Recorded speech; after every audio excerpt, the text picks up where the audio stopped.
Please take your seat. The show is about to begin. Presented by Front Yard Fantasy. I'm your host, Simon. Joined as always by my wildly handsome co-host, John Luke Garofalo. Our friend Coop with us, aka Coop A. Fiasco.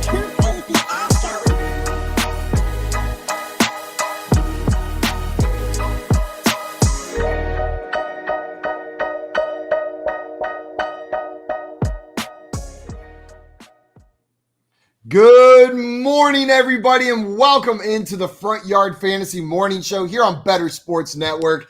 I'm your host, Simon, joined as always by my co-host, John Luke Garofalo and Coop A. Fiasco. What's up, boys? What up? Good morning, bro. It's football day. Football day. Football day. Yeah. Hey, guys, I just want to lead you guys off. Last night, I was given a bit of a heart attack by one of our good friends. He's come on here a couple times by Joey Wright. I'm on a call with our friend Joey Wright last night. We're sitting there, and I had just gone through, it was Wednesday before the football season starts. I had just gone through every single one of my leagues and set my lineups, right? It was my first time of the season. I spent a little extra time. It was like a multi-hour process, getting everything set for week one, making sure all my start-sit decisions were made. And then I hop on a call with Joey, and he goes, "Oh, I just got a notification. Justin Jefferson's out week one." And I go into a full-on panic. I'm like, what? No, I have to go change all my rosters. I haven't been so many leagues. And he's like, wait, why are you starting him everywhere? Why are you starting Jefferson everywhere? And I was like, because I drafted a lot of wide receiver early. And then he was like, oh no, I meant Van Jefferson. Van Jefferson's out for week one. Big difference. Huge difference. That's not even kind of the same thing. Up. How are you going to open up week one, by telling me that Justin Jefferson? That is Van Jefferson. Shut up. So Van Jefferson's out? Van Jefferson's out week one. So there's a little bit of news for you. Adjust your rankings accordingly. Does that affect anything for you guys? No. I guess it affects DFS. And who moves up then? Ben Skowronek? Is it Palmer? Van Jefferson is on the Rams. Yeah, isn't there Josh Palmer there? Is he not there anymore? That's the other Los Angeles team. Oh, wow. Good morning. It is early. Too early in the morning. Early. That's across town, brother. Tutu Atwell. Ooh. Little Tutu Atwell DFS. That's who I was thinking of in my head was sneaking Tutu in there. Atwell, because yesterday I had to drop him in Dynasty, and it was kind of sad. You just pulled a Joey, dude. The old wrong team. Pulled the Joe. I know the old wrong team, wrong name. I mean, you guys hear Christian McCaffrey's out tomorrow? In week one, I can't Pete imagine there were McCaffrey. too many teams starting Van Jefferson that are looking for who that other guy is for at least for their season-long leagues. I can't imagine there's somebody who's like, oh shoot, I was starting Van Jefferson. Can I plug in Tutu Atwell instead? Maybe there is. Let us know, I guess. But if that's your week one position, then maybe do some more mock drafts next off season. Maybe practice that draft a little bit more. Oh, damn, dude. I hope Van Jefferson's awesome now. Oh, I like Van Jefferson. I'd be like, Simon, why don't you do more mock drafts? You know what? I say that I'm going to come in last in all my leagues. Getting the game in here, saying football. What's up, Tommy? Good morning. Maria says, good morning, FYF fam. Welcome, Maria. Good morning to you as well. Also, Tommy wanted to know, Coop, is that a Mac Jones jersey that you got rocking? It is not. Do you guys know what player this is on the Patriots? No. I'll give you a hint. He has 32. a twin brother. Oh, McCourty? Yay! Nice Nice job, JM. So it is not a Mac Jones jersey. It is a McCourty jersey right there. And Maria said, all we see is 2. You didn't even give him the full number, Coop. You just made him guess based on half a number right there. That'd be a fun game. Just show one of the 2 numbers from the jersey, and then everyone has to guess. Yeah, I think they got it. Let's make that an hour segment. Our segment. Yes, Coop's jersey. We can even take the visual component out of it and just be like, this player has a jersey that ends in the number 3, and then see how long it takes you guys to guess it. Yeah, that would be great radio. Great. Wonderful. Tommy guessed Brady. Yeah, that would work, TB12. But until that 3 shows up, then we don't got Brady anymore. There was a lot of news that happened yesterday. The news is flying in hot with week one starting this week. The first storyline, this was more a fantasy storyline, but Patrick Mahomes was quoted as saying Sorry to all you fantasy football guys. Confirming the Kansas City Chiefs' balanced wide receiver approach. How much stock are you putting into this statement from Patrick Mahomes? Not that much stock. I mean, stock in the sense that, yeah, like it sounds like he's being kind of tongue in cheek of like, oh, sorry, fantasy folks, because they're all going to be loud right now. It's probably the loudest time for fantasy football to the broader community. I don't think it's a big deal. I still think even in a committee wide receiver approach in Kansas City, they're still going to be fantasy relevant. Yeah. I mean, it's hard to distribute it like that. I mean, I guess you can. I mean, there's certain systems that are built towards that, but I just don't feel like the Chiefs system is built that way. Like they're going to pick somebody to do those little shovel passes down at the goal line. Like they're going to have plays drawn up the way they did for Tyreek Hill. So I think it's going to be somebody. It's hard. Just the problem is it's still hard to say who. Yeah. I'm not putting too much stock into this either. I mean, he's the quarterback. I feel like he wants to support all of his wide receivers, and this is the best thing he can say whenever he's out there publicly to like be a good teammate to the new wide receiver core that they have there in Kansas City. I still think it's going to be Juju. This doesn't make me any less confident that Juju is going to be the primary wide receiver target in that offense, and I'd be perfectly comfortable with him in your starting lineup for week 1.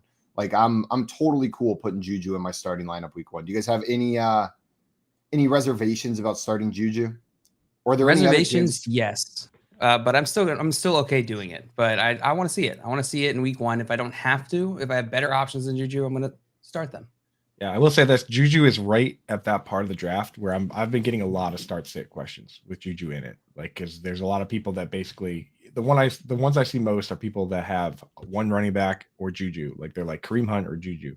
And a lot of times, for me, it boils down to whether it's full PPR or half PPR. In full PPR, you have to start Juju, I feel. That's his format. He's low A dot guy, but he should get a lot of targets. So in standard half PPR, then it's kind of see what else you have. Maybe if it's like A.J. Dillon versus Juju in a half PPR, I'd probably go A.J. Dillon.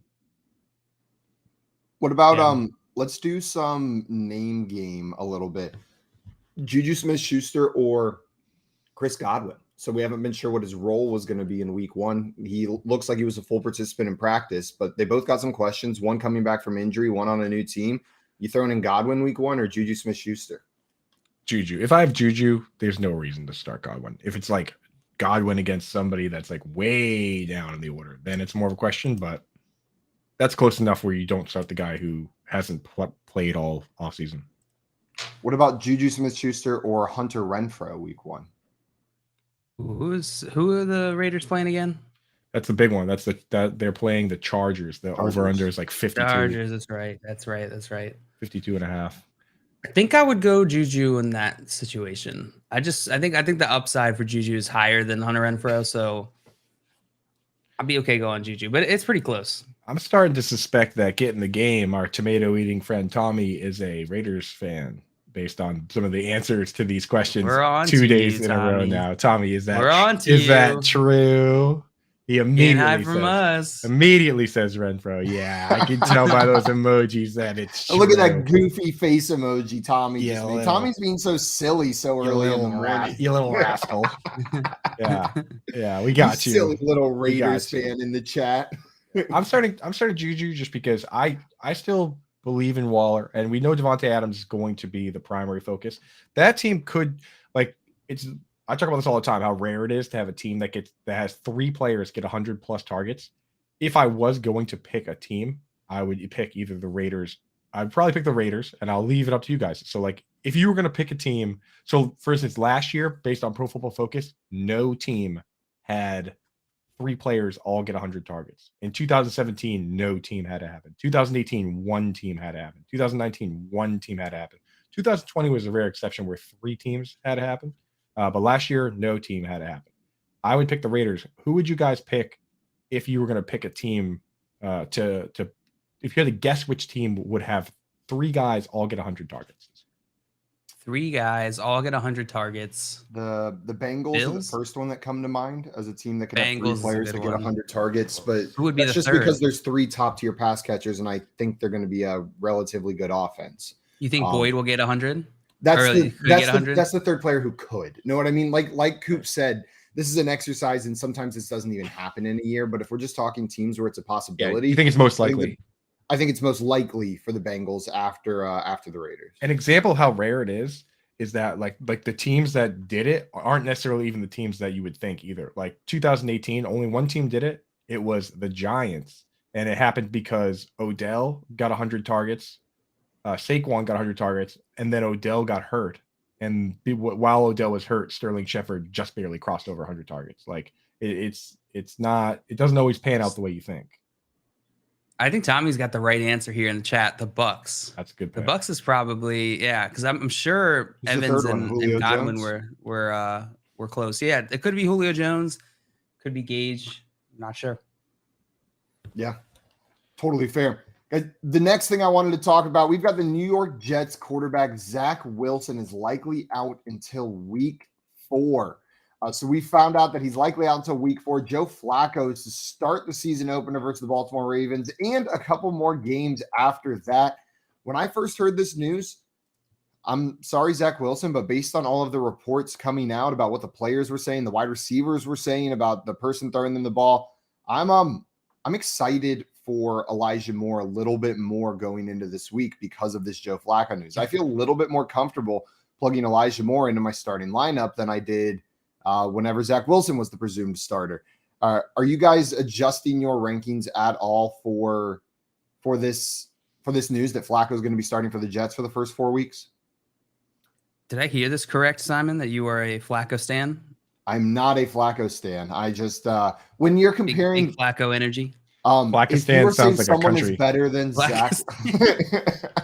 Love Flacco stan. Yes, the least known of the stan nations. Flacco stan.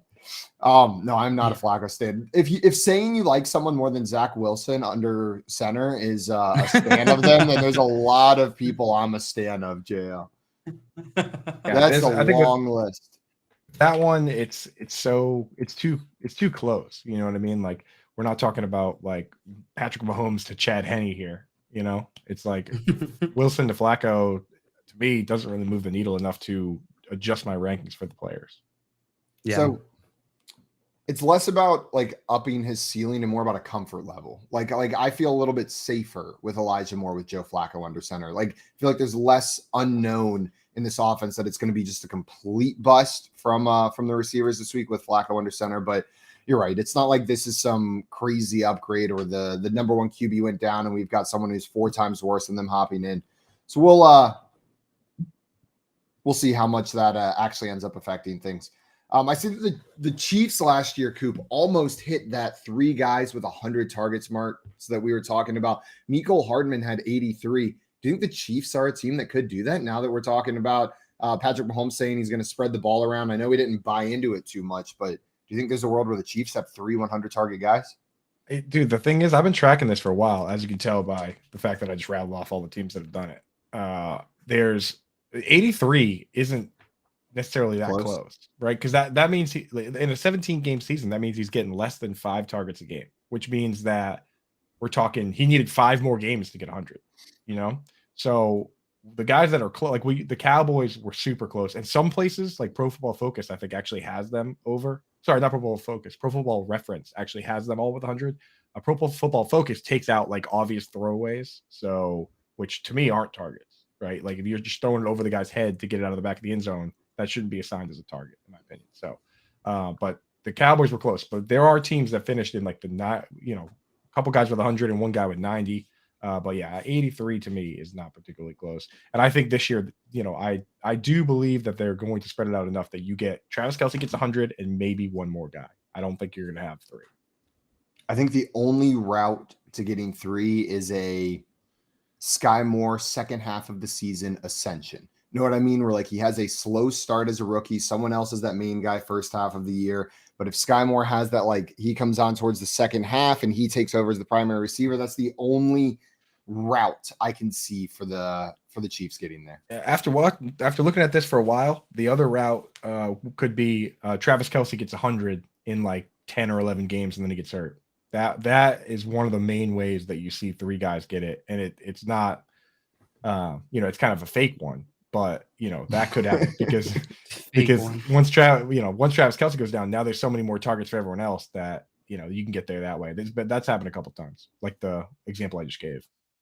Coop throwing shade to all the teams that did it the fake way early this morning. He named all of them, but boo to you guys. Absolutely stinks.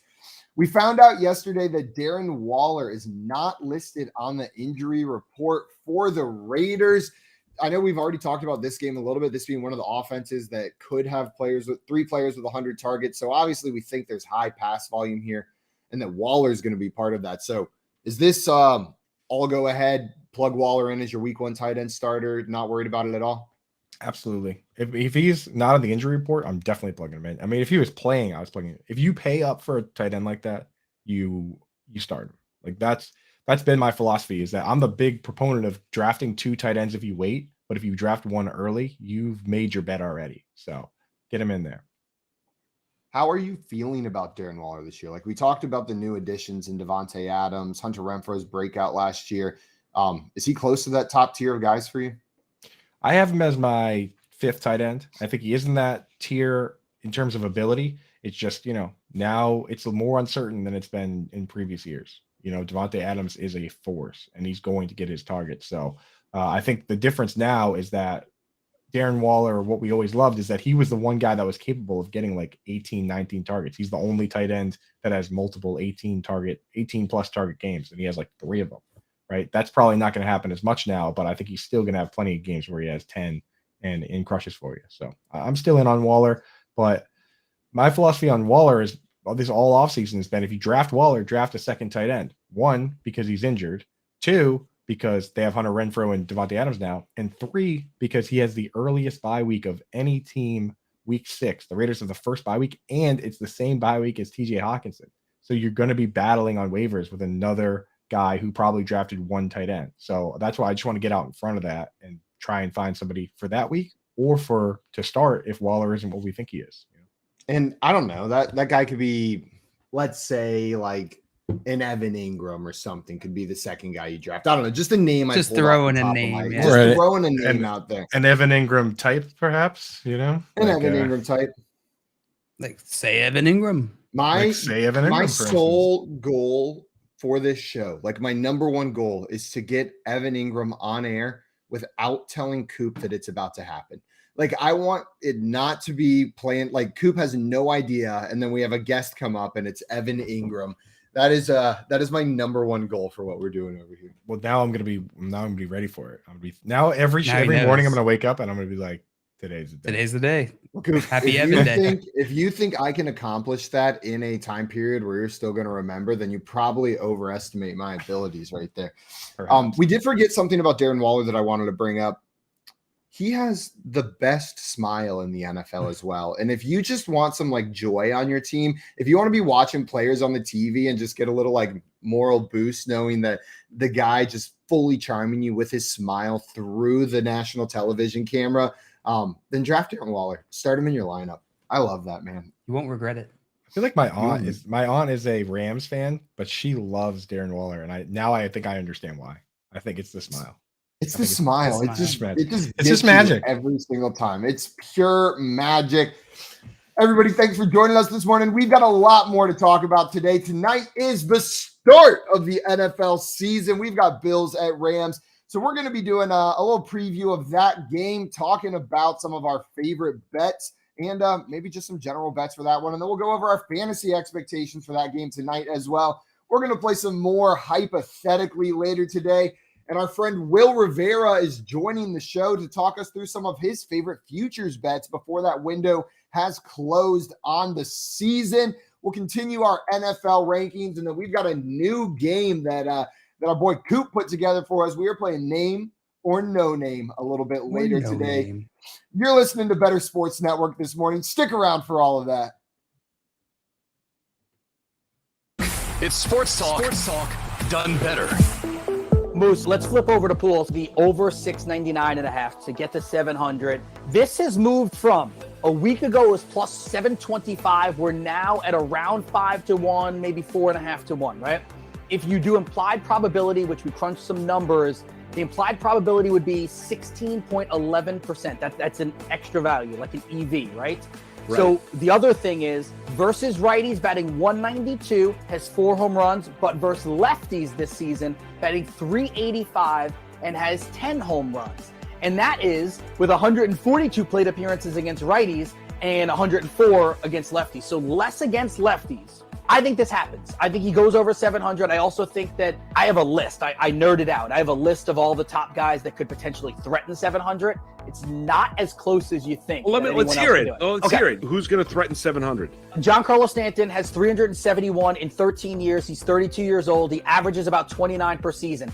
If you believe he could play 10 more seasons, and probably not, but if you do, he would get to 600. I'll give you the second guy that I have that could get to 600 if they play 10 more seasons. Mike Trout's got 338, 12 years. He's 30 years old. He averages about 30 per season. He would have 10 or more seasons. He would get to 638. That would be a pretty nice number. That would be a pretty nice number. So that's it. It's just Trout and it's Stanton. That's it. Of the guys that, if they're on their trend, can get to 600. Let me give you the next 5 that can at least threaten. Okay. Bryce Harper has 282 in 11 years, 29 years old, averages 26 homers per season, 10 or more seasons left. He would get to 568. Manny Machado, also 29 years old, also has been a part of 11 seasons, averages about 25 or 26 homers per season. He would get to 561 if he played 10. Aaron Judge, he has 208, 7 seasons, 30 years old, averages 30 per season. 10 more seasons, he would get to 508. Now, this is just what he's averaged. If he starts becoming a 45 home run guy, we can start spinning this forward to him being a 600 dude. Pete Alonso, 4 seasons, 137, averages 34. So let's give him 13 more seasons. I'm getting everyone to basically 39 years old. 13 more seasons would get him to 582. And then Juan Soto is the young buck.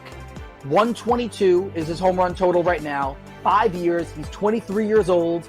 Averages 24 per season. Your stride usually hit around 27, 28. So let's say that 24 turns into now him hitting about 35 or 40. 15 more seasons.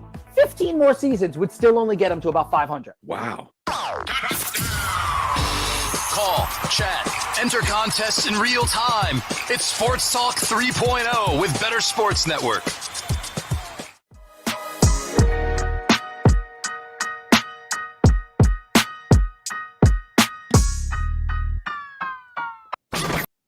Welcome back in, everybody, to the Front Yard Fantasy Morning Show here on Better Sports Network.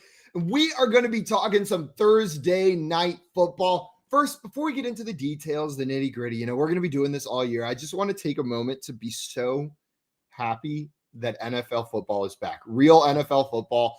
And we're starting with Bills at Rams. Like, this couldn't be a better way to start this season. I'm so excited. I don't even care that I'm going to stay up past my bedtime tonight. I'm excited to stay up past my bedtime. I'm going to eat candy too while I'm watching the game. I mean, younger Simon would be so proud of you. He would be amped that you were staying up past your bedtime and eating candy, because that's what you told older Simon you were going to do. So you're doing right by the boy.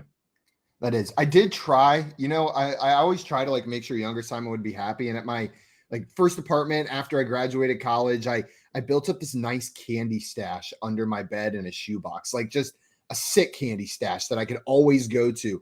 And then one day I went under there to grab a piece, and there was a big old hole in the box. And I was like, weird, I don't remember this shoebox having a hole. And then there was an entirely empty chocolate bar wrapper inside their that had been clearly ripped open. I was like, I have another roommate I didn't know about. And no. You found out that JL got in there? I got in there. Crawling under my bed. What a little menace. Holes in the shoebox. No, we what happened was my girlfriend and I were long distance at the time. She came to visit, and I go to get my hair cut. She was staying at the house just hanging out, finishing some work, and I come back, and she is standing on top of our coffee table with a tennis racket, wearing my boots. She's got my boots on her feet, so they're way too big. She's got a tennis racket. Her hair looks like Miss Frizzle. She's just been running around for the past hour. And she goes, I swear to God, I saw a rat this big in your house. It ran out from under the oven, and she's freaking out, having a panic attack. And I think she's exaggerating. We found the rat. She was exaggerating a little, but it was close enough that I believe she truly believed the rat was 2 feet long. Know what I mean? It was a foot long rat. And if you're scared of rats, I could totally see it thinking that rat was 2 feet long. Ew, Just gross. We got him. Listen, in Baltimore, we got some mad, scary rats all the time. They're just around. So I understand that life. I'm with you, Leanne. There's like rat bumper stickers on everything in Yeah. Baltimore. People like are proud of your rats over I there. don't understand why. It's like it's part of the culture. Tommy said that explains it. You are mouse poop as a kid. Oh, I ate mouse poop as a kid. No, that was as an adult, Tommy, not as a kid. My parents were way too they checked my candy stash all the time whenever I was a kid. And Joey said this story is hot. Yeah, that's why I told it, trying to give people some. Yeah, she was wearing my in the boots. morning with a tennis racket. Maria says it was after college. Why was it hidden under your bed? Just out of habit. Hiding it from? Where the hell else am I going to put From my me. candy stash? You know what I mean? Like that. The word stash doesn't go in your pantry, right? That's Like if true. you have anything that's a stash, you're not throwing that in your pantry or in the fridge. That goes under your bed. Or like You have to hide it from drunk Simon. Hide it where drunk Simon won't find it because he'll eat it all. Can't remember. Or hide it where only drunk Simon would be willing to go, crawling on my hands and knees or sliding on my belly under the At bed. the summit of Everest. Like sober Simon's gonna be like, no, I am not crawling on my belly under the bed to eat this. That's what rats do, not what humans do. Buried This in got Death Valley. We started excited about the NFL game, and now all of a sudden we're talking me eating rat poop as an adult. Classic. That's What my do you bad, guys. expect? I got us a little bit deep. We're not, what, 9 shows in? 8 shows in? 9 shows in. That's probably You knew what you were the least getting nonsense it's been so far. Yeah. Tonight we have the Buffalo Bills at the Rams game. The first thing I want to talk about, they have opened up not opened up. Right now, the line is Buffalo minus 2.5. So Buffalo is a 2.5-point favorite in this game with a point total set at 51.5. Coop, who are you taking in this game? Are you taking Buffalo minus 2.5 points? They're playing at the Rams in Los Angeles, or do you think the Rams cover that spread? I think the Rams cover. I think it's going to be a close game. I think the Rams actually win. A lot of people are taking Buffalo, especially because it's unusual for the visiting team to be favorites.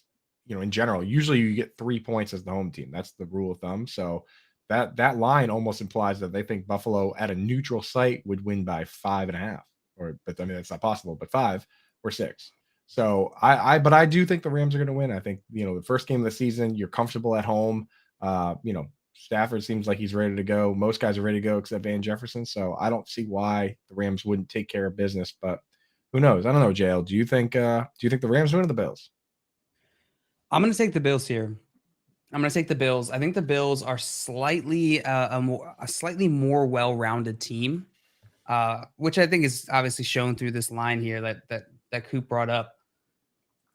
The Rams, I'm worried. I want to see what Matthew Stafford looks like. I want to see what that shoulder looks like.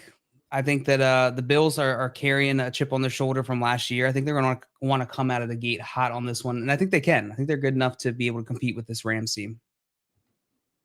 Yeah, I would have taken the Rams in this one, but with Van Jefferson being out, it changes the entire dynamic for me, like we mentioned at the beginning. Superstar right Van there. Jefferson. Yeah, no, I will take the Rams to cover at least the 2.5. I know 2.5 points is a small spread, but it's at home. It's in LA. I think these teams are relatively evenly matched. If I'm picking a winner, I'll pick the Rams as well, Coop. I just got a feeling that the Rams are going to pull this one out.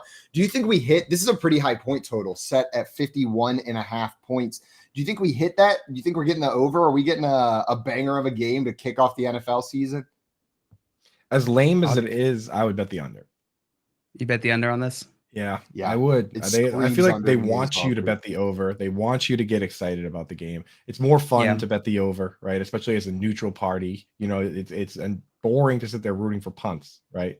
But I think that, first game out, first game jitters. I think they could easily be just a normal game rather than a high scoring 52-point game. Coop, Yeah, I think that's the safe bet. Yeah, the exact same thing. Week 1, Thursday night. Like Thursday night games are like notoriously, I feel like lower scoring usually. And then it's also the first game of the season. And this is a high over under total. I'm cheering for the over, but I'm betting the under. Like I'm betting the under. And then if it hits the over, you get that emotional hedge a little bit on that one. Like you want it to be a high scoring game. You want this to be a shootout, but the more likely outcome seems to be the under right there. Maria in the chat saying the under, and we got Tommy's score prediction for this game, 28-24. Bills, taking the Bills, not just to win, but to cover. Tommy's a clear Bills fan. And that would be the over too by half a point. So pretty close. Yeah, it's a pretty good guess. Imagine being an under better and also a 0 RB dude, and you're just sitting there rooting for punts and for RBs to get hurt. Like, oh my God, the life of those dudes. Absolute wet towel of a person. Victory lapping every RB injury. This is why I took Justin Jefferson. I'll be scouring the waiver wire. I'm like sitting over here stewing because it is not 0 RBers do not cheer for injuries. They just know. Don't forget to use your pad. They know they are an inevitability. I told you Christian McCaffrey was going to get hurt again. I've been burned before. Oh, did Mike Davis just get a touchdown? What have I been saying? I've been burned before. Chase Edmonds, RB1. We had a very That's the 0 RB voice moving forward. Don't let Simon talk. 100%. Let's just keep using that voice whenever he tries to talk. Perfect. Van Jefferson. I thought Van Jefferson was Justin Jefferson. This is why I took Van Jefferson in the 4th round. Perfect. Yeah, that's what 0 RBers love to do. Draft Van Jefferson really early. It's why it was so wide receiver or die. Last night I did start to draft 3 wide receivers, then a tight end before I draft my first running back. I'll take it right here. Joey said, "Hey Simon, Justin Jefferson will not play tonight." Ha ha, Joey. We already covered that story right there. You can't trick me twice. Simon, let me ask. If so, you drafted your first running back in the 5th round. Who was it? Josh Jacobs. Not bad. Not bad. I wouldn't even say that. That's not necessarily 0 RB. I'd say that's just kind of waiting on RB. It's just waiting. RB. And then I waited. That's just getting a bad. That's just drafting a bad running back is your best running back. Thanks, Coop. Thanks, Coop. It was a little later where I grabbed my next one. Got Ramondre Stevenson and Melvin Gordon, and then Isaiah Pacheco near the end of the draft to round out that running back core. So I actually really like the way it shaped together with the guys that are after Josh Jacobs. And then Maria said Matthew Berry on Jimmy Fallon said to draft CMC. I'm with them too. CMC has become my preferred number 1 overall pick if you have the first pick in the draft over Jonathan Taylor. I did want to talk some player props for tonight as well for this game. So whenever we're looking at the anytime touchdown scorer props for tonight on the FanDuel Sportsbook, who do you guys think is the most favored player to score a touchdown? Like, who's got the best odds to score a touchdown in this game? Cooper Kupp. It's Cooper Kupp. It's Cooper Kupp. Jordan in the chat with Kupp as well. He's the only one with minus odds, minus 135 to be an anytime touchdown scorer. Coop, is it enough of a guarantee that you'd be wanting to put some money on Cooper Kupp anytime touchdown scorer? Are you looking for more of these plus money bets? Yeah, I don't like that. I really don't like the anytime touchdown bets, except if they're like the odds are massive and it's a huge payout. If it's like every once in a while you'll get a situation where like the starting tight end gets hurt and the backup tight end is sneaky pretty good at catching passes, but the line is still like plus 2,000. That's when I like to bet on a touchdown because it's like at least the payout. It's touchdowns are fluky enough that at least I'm getting paid for taking a shot on flukiness. I don't like doing these bets because Cooper Kupp could have an amazing game and have 175 yards, but he catches a pass and brings it all the way down to the 3-yard line, and then Cam Akers scores, right? Like whoever crosses the goal line, the team doesn't care who crosses the goal line. And I guess unless you're the Seahawks trying to make sure Russell Wilson's the MVP of the Super Bowl and you don't hand it to Marshawn Lynch. But for the most part, they don't really care. They just care about getting it into the end zone. So it's not as sticky as say targets. Like I would much rather bet on over under yards or over under receptions. Coop, I feel like one of your moves is like in the middle of analysis, you just randomly throw shade at a fan base, like remind them of one of their most painful memories while talking about something completely unrelated. Yeah, anytime I could do it to Blitz, but Blitz is in the back. Pretty much everything I say is just throwing shade at Blitz until he accepts my pie. Until he accepts my pie ultimatum that I laid down on Twitter. What's gonna happen if he doesn't respond? He's not gonna. What do?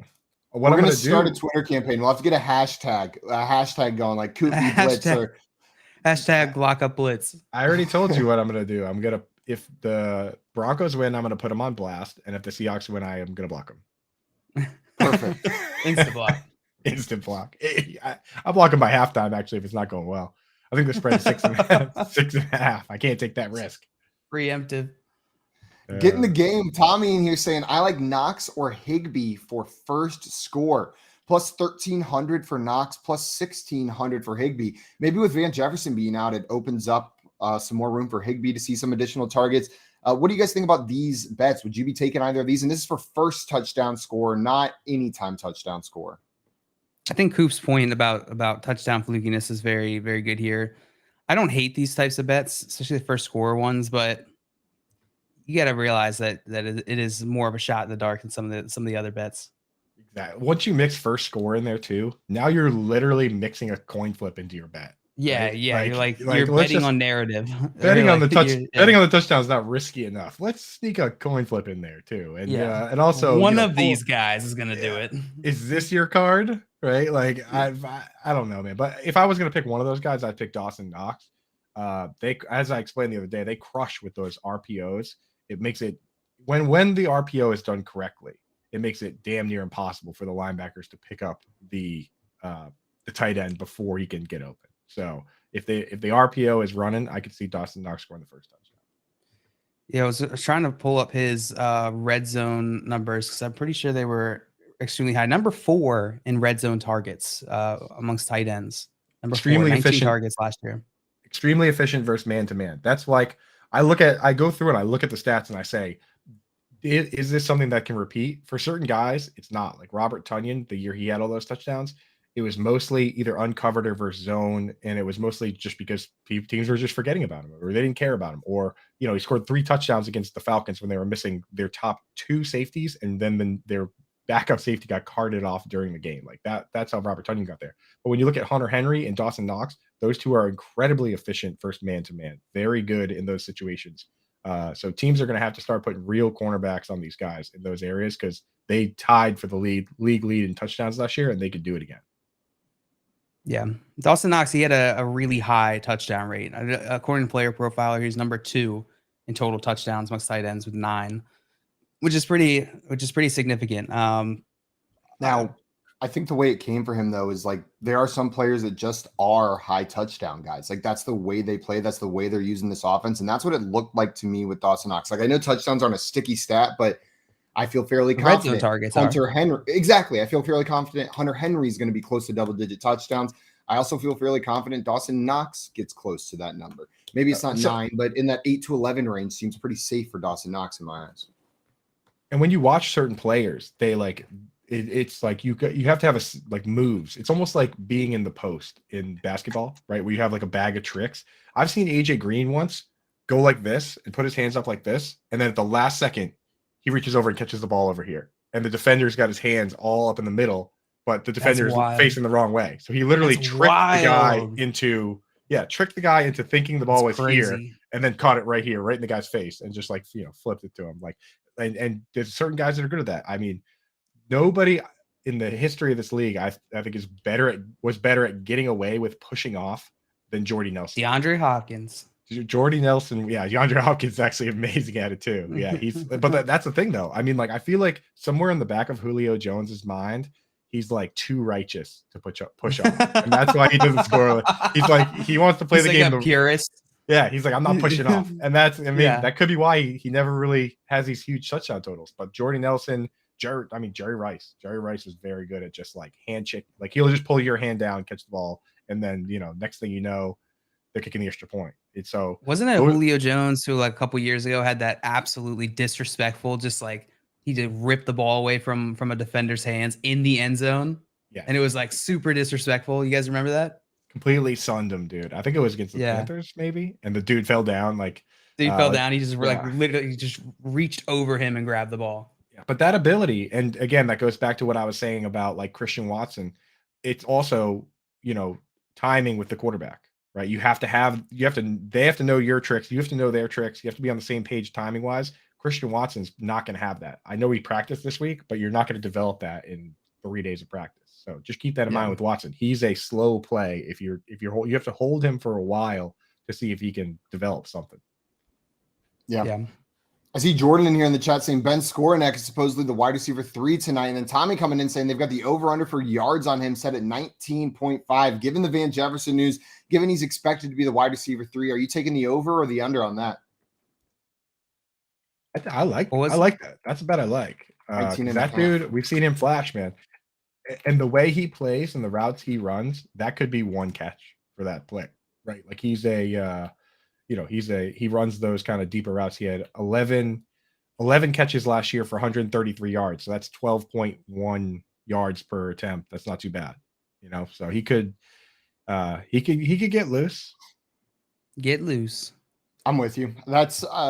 That's an over that I feel comfortable taking. Like it's one where his role changed a little bit, and this is expected to be a high scoring game. I know we talked a little bit earlier, we would take the under, but the line's set high for a reason. Even if it doesn't hit quite 51.5 total points, it can still be a relatively high scoring game. And the wide receiver 3 should be involved, especially in that offense.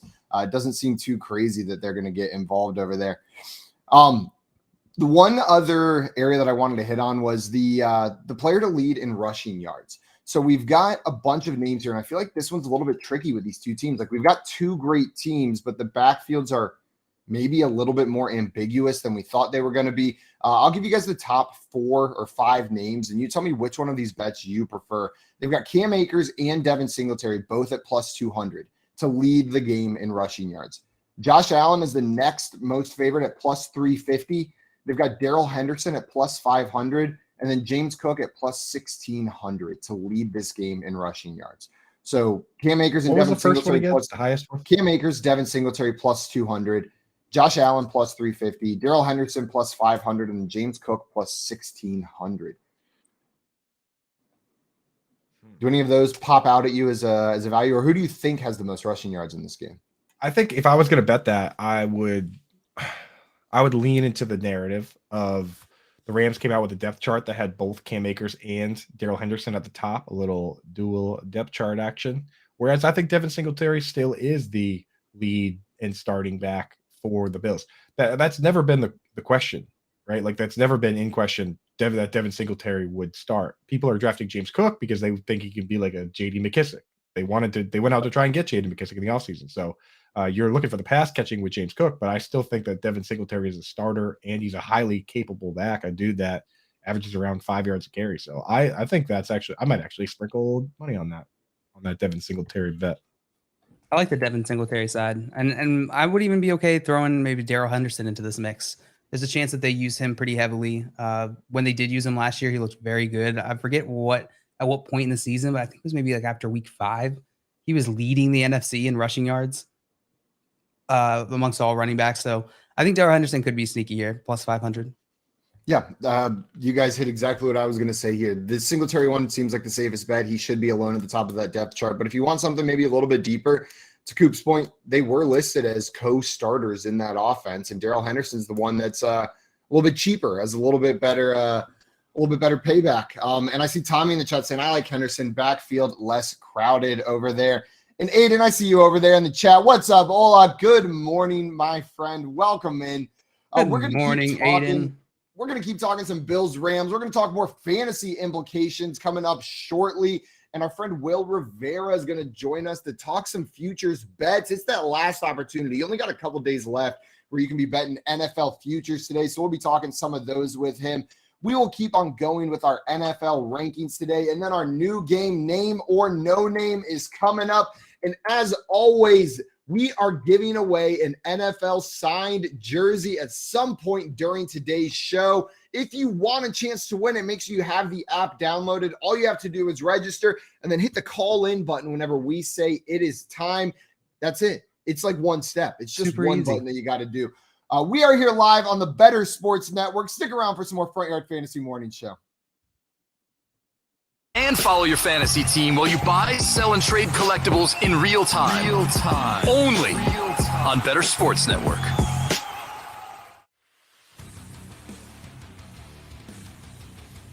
You can't go from loving somebody to not loving them in a year. Like last year this time, everybody was on Terry McLaurin. Now nobody wants Terry McLaurin? Come on now, what are we doing? I would say with Heineke, I would have been like, oh, great. That's a guy who can get McLaurin the ball. At least, he's efficient. He's good. He knows the system. Look, McLaurin, gone down about 11 spots from the start of the month until the 29th. Nobody's on Scary Terry this year. I mean, like his high over the last 2 days has been 36. His low has been 56. Can you imagine sitting at 56 and being like, oh, I guess I'll take Terry McLaurin now, right? Like, I mean, can you imagine like a fantasy draft was like a real draft where like the players were like in another room waiting to be picked? You know what I'm saying? Can you imagine Terry McLaurin sitting in there and be like, I might be next. And then he'd be like, I'm on Ross St. Brown. He's like, oh!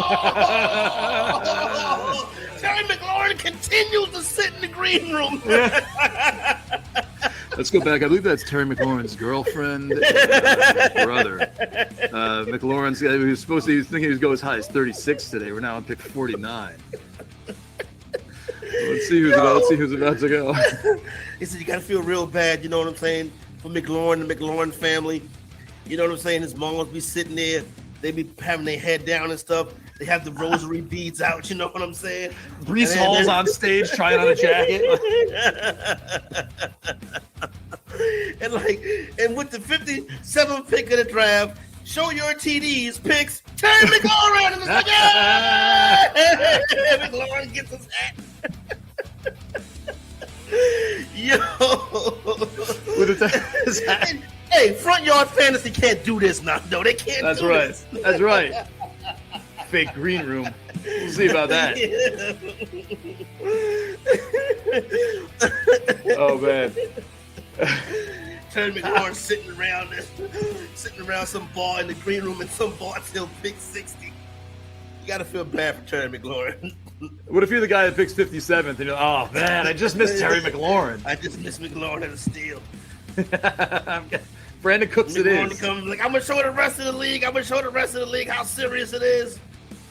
I hope that doesn't happen to nobody. Better Sports Network. It's Sports Talk. Sports Talk done better.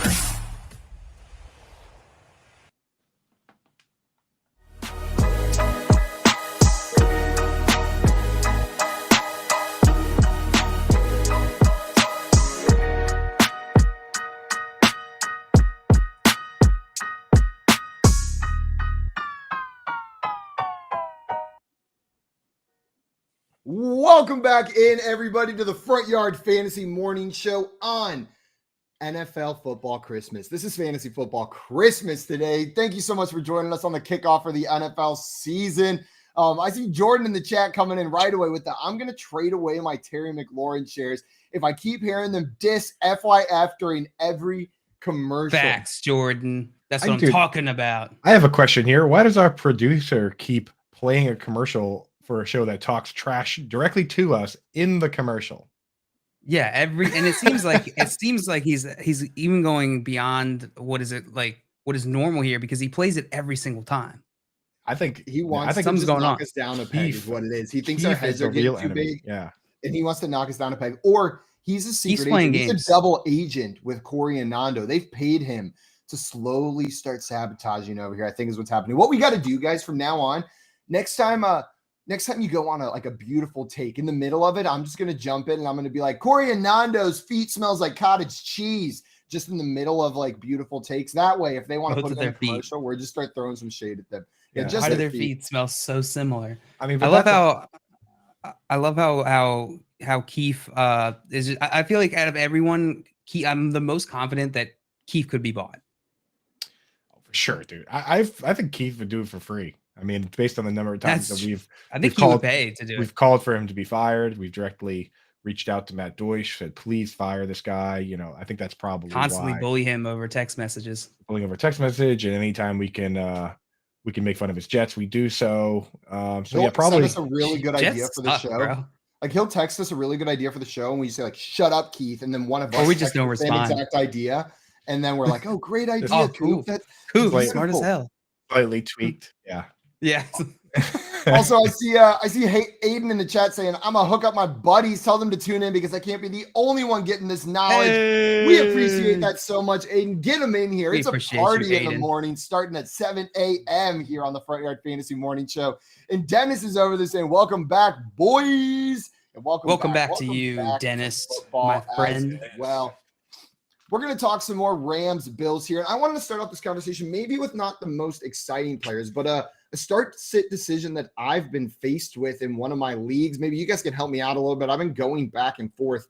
So the position I'm in is I can either hold out and wait for Allen Lazard, see if he's playing, see if he's going to play this Sunday, or I can plug in Isaiah McKenzie as my third wide receiver in this league. There's been a lot of hype that he's going to be the slot wide receiver for the Buffalo Bills, which we saw last year as a valuable fantasy position. But it's not certain that he's going to have that role over Jamison Crowder in this offense, or it's not even certain that that slot role is going to look the same as it did last year with Cole Beasley in that role. Would you guys start Isaiah McKenzie tonight, or would you wait and hope Allen Lazard plays? I get those questions a lot, and the truth is I actually need one more piece of information. I need to know who your third best wide receiver is, because the thing is, if you don't start McKenzie tonight and Lazard is out, then a third wide receiver comes into play, does it not? So who would be the break glass in case of emergency wide receiver you would need to start if you don't start McKenzie tonight? So Van Jefferson would go. It is Van Jefferson. No, it would be in the flex spot, Coop. So it would actually not be a wide receiver I would plug in there in this case. It would be Cordero Patterson would be the player that I would play instead if Isaiah McKenzie did not start. Did he just answer the question? Or if Allen Lazard did not play? Yeah, he did. Yeah, don't start Isaiah McKenzie. You can. I might just start Cordero Patterson over all of those guys. You know what I mean? Like easily. You kind of like you're doing yourself. Actually, Lazard's pretty close. Lazard's pretty close, but it's like he's hurt, so you might as well just start Cordero Patterson, right? What's wrong with Cordero Patterson? He was awesome. He was like he was like running back 8 last year, was he not? Yeah, it's a tough matchup for him. He's playing the Saints. Coop, I think staring at that lineup, I like that's the conclusion I would come to, but. You get the urge to get a little cute sometimes, don't you? Like, I think this is probably a good lesson. You get the urge to get a little cute. The guys you've been hyping up, drafting late, you get the desire to maybe like week 1 go out there and make your rosters a little bit cute. But Coop, you've brought it up on the show before, I think. Look at your draft. Look at the order in which you drafted these players. I drafted Cordero Patterson before Isaiah McKenzie by quite a few rounds. You're right. I should probably start him before. Why did I draft him that early if I was going to sit here and flirt with playing Isaiah McKenzie in week 1 right there? Joey in the chat saying, that to some degree. You like what to some degree? That mentality of like you draft that guy like considerably higher guy, but I wouldn't be afraid to go with someone you drafted lower if the matchup is better and if they're close enough. And the situation can change. This is talking like if there's a big injury in front of them, it can totally change the situation. But if the situation is the same from when you drafted them, here's my advice. Here's my advice to everybody out there: go out and make yourself go out right now on DFS. Make yourself a showdown slate team of players playing tonight, and that'll help you resist the urge to just take whoever's playing in the game tonight and throw them in a real lineup. Like go out, make a little DFS lineup with the Isaiah McKenzie's in it, and then you won't feel this sudden urge to start guys in your lineup that you drafted in the last round. Right, you drafted in the last round because that's what's really happening right now, isn't it, Simon? Yeah, that's 100% what's happening. I just want some action in this game, man, in that league. Like, there's nobody else playing in my lineup. I want to look at my lineup tomorrow morning and see that I'm up by 11 points, right? Like, that's the dream, is to be up by 11 after tonight. I feel like Coop just dropped Simon's pants in front of everybody. Fantasy psychology. I'm like, lie down this couch over here. We're gonna analyze some of these dreams you've been having about Isaiah McKenzie scoring 11 points. How your subconscious is secretly sabotaging you in your fantasy football leagues. Good luck dropping my pants when I'm not wearing any. If you think I'm sitting at my desk right now, waist up with pants on, you are absolutely waist up with pants on. You wear your pants on your waist up. No, I am waist up on camera. This camera's not a full body shot. You're not getting the lower half. We don't have a wing cam here on Better Sports now. Now that I think about it, are you wearing jeans as a jacket? Are those jean shorts? Jeans. Yeah, these are jean shorts. No, but sometimes after I get off camera, I'll walk outside and I'll forget that I forgot to like take the jacket off, and I look absolutely ridiculous in like gym shorts with a full denim jacket on top. And like sometimes I'll even have like a polo on or like a collared shirt as well, and still gym shorts or boxers on the bottom. Like I'll walk out, my neighbors will be like, "Oh, this dude just what a weird look he has." That's me letting my dog out every day after the show. Like, NFL jersey, shorts, and a pair of Timbs, and just walking around looking like Adam Sandler. You know what I mean? Shorts and a pair of Timbs. Yeah, just Oh my Adam God. Sandler and it up, dude. Just like, at 10:30 in the morning too. People are like Looking tired on because you just done a show for 3 hours. 10:30 on a Tuesday. People are like, what does this guy do for work? Like, it's just I saw a question in the chat from our friend Dennis. He says, looking forward already to your advice, my man. He said, half PPR, start 3. Antonio Gibson, Najee, David Montgomery, CEH, and Akers. So between Antonio Gibson, Najee Harris, David Montgomery, Clyde Edwards-Helaire, and Cam Akers, which 3 are you starting? Man, first of all, look at that running back core. That is a high T draft right there. He went running back and he hit it hard early. Which 3 are you guys starting? That's a can we just agree draft. on Najee? That's a sleeveless draft. All right, so let's take Najee out. Like, assume Najee is locked in here. You're starting Najee. There's no way you're not starting Najee. Then it becomes Antonio Gibson, CEH, or David Montgomery. You guys, any of you guys feel strongly about one of those guys? I think what I would do is I think I would start Antonio Gibson against the Jaguars, and then I would just be rooting so hard for Cam Akers to be the actual starting running back that isn't splitting tonight. Like, you have enough to root for tonight that you win tonight if Cam Akers gets 2/3 of the carries, right? So I think I would just go. So you're you're going Akers? I said Antonio. You start Antonio Gibson against the Jaguars. Yeah. And then you just tonight you don't have 8. Oh, you start 3? Oh, yeah. He's asking for 3 of them.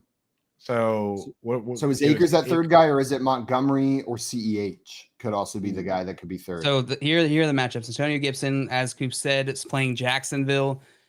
Clyde Edwards-Helaire is playing Arizona at Arizona, and David Montgomery is playing against the 49ers, San Francisco 49ers. That is interesting. Well, give me Montgomery, Gibson, and Najee, the first 3 that he listed. That's where I'm going. I'm nervous about the Akers Henderson switch. So those are the 3. The order you put them in, start those 3, and then hopefully you get some clarity on the Akers situation tonight. But I'm not plugging them in while I wait for that clarity, especially with the options you have available to you. Yeah, half PPR. Yeah, I feel like Gibson's got to be locked in at the number 2 position. Also, they've got wide receivers over here: Gage Lazard, Michael Thomas, or Devonta Smith, Marvin Jones. If Michael Thomas isn't already in your lineup, he would be over probably Montgomery, at least for me, in that flex spot as well, Dennis. And then I see Dennis also had an IDP question. Says Roquan Smith or Devin White. I'm going to tell you straight up, Dennis, don't take my IDP advice. That's something I need to get better at, but I am not qualified to give you IDP advice between Roquan Smith and Devin White between these 2 players. The beautiful thing about that is we actually have an IDP expert in the chat that writes for. He writes for, and he's going wild right now. Razball, yeah, he says Roquan 3 times. So yeah, Roquan Smith, Jordan Loop. Maybe we should start doing a little IDP segment. We can have Loop pop in, give us answer questions for some folks. So we'll think about writing that. it down in the notebook. Keep that hair coiffed, Jordan Loop. Oh my God, it better look as good as it did yesterday. I think it does every day, but I think it's usually pretty. I hate pretty you, solid. Jordan. Yeah, always. But so, yeah, Dennis, you can trust our boy Jordan right there, and he's saying Roquan over and over and over again on that front. So the only player we've talked so far from this Bills-Rams game as far as fantasy outlook is Isaiah McKenzie, because I derailed the conversation towards him at the very beginning, wanting to start him in that 1 league. But I think a player that you're going to probably have to start if you drafted him is Gabriel Davis, based on where he was going. And now there's a lot of projection, a lot of excitement around him. Do you guys think, what's the outcome you think is going to happen tonight on Fantasy Twitter? Is it going to be Gabriel Davis victory laps, or is it going to be a little bit quiet for those Gabriel Davis fans, the Gabriel Davis truthers? Do you think we're going to see the classic week 1 victory lap after he blows up, or is this not his game? I'm expecting a wide receiver 2 finish for Gabe Davis, so I think we're going to get not a definitive answer one way or the other, or not a definitive outcome one way or the other. I think we're going to get a middle of the range outcome for Gabe Davis tonight. The best part of the Gabe Davis prototype and all the arguments this offseason is that he is like the Adam Thielen type guy, where he's a high touchdown rate guy. He's a high ADOT guy. So those guys basically, like, you look at Adam Thielen, he either scores like 2 touchdowns or he doesn't really do a whole lot. So this game right now for Gabe Davis is ripe to be a victory lap game for either side. and then it's probably going to flip next week. So like he could come out and score 2 touchdowns this week, and then next week he has 30 yards, right? And then it's just like bad. It's going to be a bloodbath all season. I love it. It's a great narrative. I love it. I'm with you, Coop. I think that's exactly like who Gabe Davis has been, I think, is who Gabe Davis is going to continue to be in his 3rd season. He's going to be the same player. And Tommy in the chat said 3 receptions, 28 yards, 0 TDs. That would probably light the world on fire week 1 if that was the line he put up.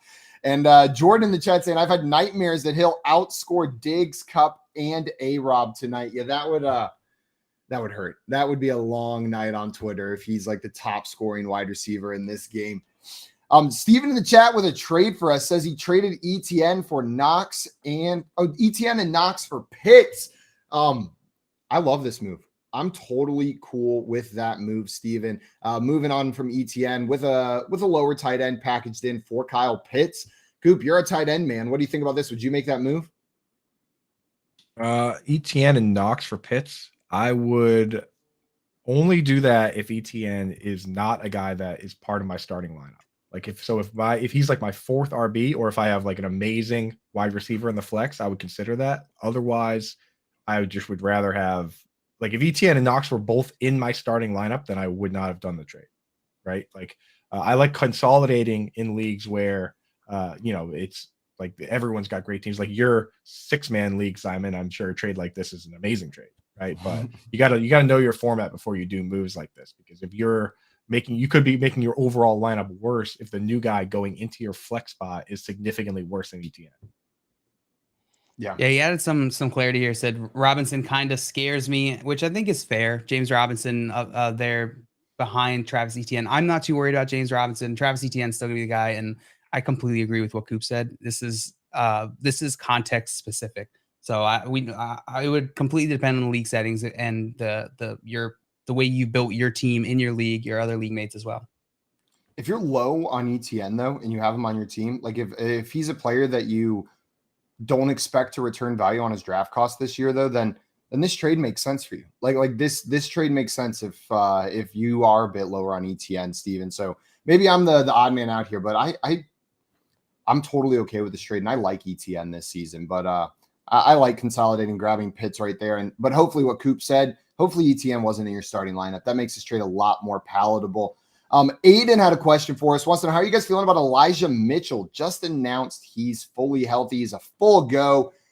Are you by the classic narrative is the Kyle Shanahan loves an RBBC by committee, right? Like RBBC by committee. I got stuck in a loop right there, but that he likes that committee back. But if you look at it a little bit closer, that may not actually be the case. Whenever he has a guy, he tends to use that guy.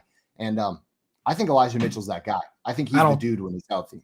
I don't trust old hot hand Shanahan, Wild West in it. Pew, pew, pew, pew, pew, pew, pew. This town ain't big enough for the both of us, Elijah. Yeah, but I mean, Elijah Mitchell also last year declared that he was healthy on 3 different occasions and then suffered a different injury. He played 2 games, missed 2 games. Played 5 games, missed a game. Played 2 games, missed 3 games. Like Elijah Mitchell, I trust you to be healthy. I trust that he's healthy right now. I'll say that. But it gets dicey over there for sure. And plus, when they drafted Ty Davis Price, they said we added something that we didn't have in this backfield. That scares me. Right? That scares me that like they're going to get down the goal line and be like, well, we added this guy who's a big bruiser. Let's use him here, Yeah, I think I'm a little bit more optimistic about Elijah Mitchell. The Shanahan hot hand narrative, if you look at it, he's also just had very bad luck with running back health in his running back rooms. Whenever there is a clear guy, though, like whenever Elijah Mitchell was healthy, he was very clearly the one. And so if he is healthy, and we're just talking week 1 right here, I'm starting him, no questions asked. And then, Coop, maybe I'm a fool, maybe I'm naive, but I'm buying into that he can stay healthy. I'm not sitting here thinking that Elijah Mitchell's just destined to get injured or that he's tricking us right here, that he's overly optimistic. And as long as he's healthy, I think he's the dude in that offense, and I'm starting him each and every week until he's hurt or we see otherwise from San Francisco. if you take that grouping of games, he was on pace for like 1,500 yards, which would be by far second in the league. Ahead of Nick Chubb was second with 1,259. So that would put him squarely in second. So I mean, you're running behind Trent Williams, the best offensive tackle in the league, in my opinion. So I'm with you there. Definitely start him this week. It's just beware that it's not just injuries over with that particular offense. Like at a drop of a hat, Elijah Mitchell got the job that way when Raheem Mostert got hurt. And if Elijah Mitchell goes down and somebody else steps up, like this particular coach is not trustworthy. No, they could all of a sudden just call up the Eagles and say like, nope, just kidding. We need Trey Sermon back. And then randomly Trey Sermon's the starting running back for a random week for the 49ers. Wouldn't put it past them, dude. You know, Jeff Wilson ends the season with like 600-yard games in a row. Like that's the kind of that's this team versus like, you know, one thing about Matt Nagy, flame Matt Nagy all you want, and it's easy to, but when David Montgomery was a starter, he was the starter. And then Khalil Herbert came in and had 100 yards against the league's toughest run defense in Tampa Bay. And then when David Montgomery came back, they put Khalil Herbert right back on the bench and put David Montgomery right back in. That's what you want to see. It's what you used to see with the Vikings too, where it was like Dalvin Cook time. Alexander Madison comes in. He's the RB2 overall that week. Dalvin Cook comes back and Alexander Madison gets 2 carries. Like in fantasy football, that's what we want. We don't want these like muddled situations. So, but now those coaches are gone, so maybe it's not the right way to do it. Tommy wants to know, who would you take as the captain for a DFS showdown tonight? So who are you plugging into that captain spot, that 1.5x spot in your DFS lineups tonight? Stephon Diggs for me. Joe? Stephon Diggs. Yeah, I think Stephon Diggs is probably your safest bet. Now, if it is on DraftKings, I know you can throw a quarterback in that over there. I'm probably throwing Josh Allen in that captain spot just week 1. He'll probably be the most rostered captain as well. But if he is the guy, it's not going to be Matthew Stafford with the elbow injury. I'm not going to take that risk. So give me Josh Allen there. And then if you want to get a little bit cute with the other spots with your flexes there, I'll do that. Let me ask real quick. Can we go with? I would say, can we go with who is the like deepest guy you would consider as your captain if you're trying to go off base? Because like the captain, you really want him to be like the highest scoring player in the game. So you don't want to go so crazy that you're starting like Khalil Shaker or somebody like that. But like, who would you pick as like the deepest you would go and still be like, you know what, this guy could score the most points tonight? That's a good question. I started at the bottom and started working my way up. Like Ben Skronek, no, I'm not putting him into the captain spot. We know we're above that range, but Allen Robinson, like maybe Allen Robinson is the name. Like he could be like, it's not out of the realm of possibilities for him to be the top scoring option of either of these two offenses tonight. So if you're truly looking just for a differentiator, you know what I mean? I think Robinson could be the move. I don't expect it to happen, but like if we're talking just deepest that we could go, that's probably where I'm sitting. I see Eric in the chat saying Gabe Davis. Sorry, it's gonna be too popular. That's gonna be way too popular of a play though, because it's like you want to avoid those plays that are not only like high risk but also not super high reward, because like there's been so much Gabe Davis hype this offseason that a bunch of people are like, I'm being so sneaky right now. Can't differentiate yourself much with the Gabe Davis pick here in week 1. Right. Sometimes the biggest sleeper, the most obvious big sleeper plays are the ones that end up being like the worst, because it's such a chalky high usage play. Like you and 100 other people, we started Gabe Davis when he has 30 yards and no touchdown. What about James Cook? You guys any interest in throwing James Cook in a DFS lineup this weekend?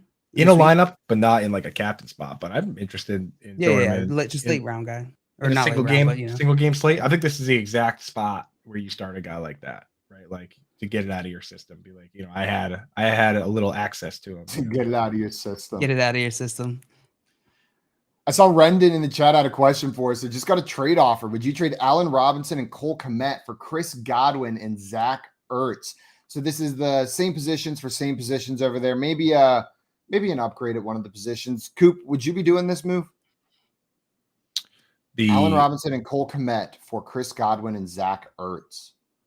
I think I would be doing. I think I would take the Robinson and Kmet side if that's my starting tight end, because I think there's a chance Zach Ertz doesn't even play this week, and then you need to scrap for a tight end. Like I like Cole Kmet pretty much just as much as Zach Ertz. The question is, how big of a downgrade do you think is it from Allen Robinson to Godwin? That's actually a tough trade. I need to think a little bit about it. Yeah, and the question there is how confident are you that Matthew Stafford's going to actually be able to play, same as he did last year, right? Like that's the ultimate concern here with Allen Robinson. How confident are you that Chris Godwin can play the way he did last year after very true? Yeah, the injury, not playing all offseason. Like Robinson Kmet is probably the safe play. Hey, if it's full PPR, I'd be more likely to do the trade. Cole Kmet is pretty squarely a PPR guy, considering he got 93 targets and had 0 touchdowns last year. Like he's the opposite of Dawson Knox, and that's why it's so important to know your format, right? Yeah, I'm going the Allen Robinson and Cole Kmet side. Cole Kmet's about as safe as tight ends in that range come, I feel like. And with Zach Ertz possibly not playing week 1, Coop, I agree with you.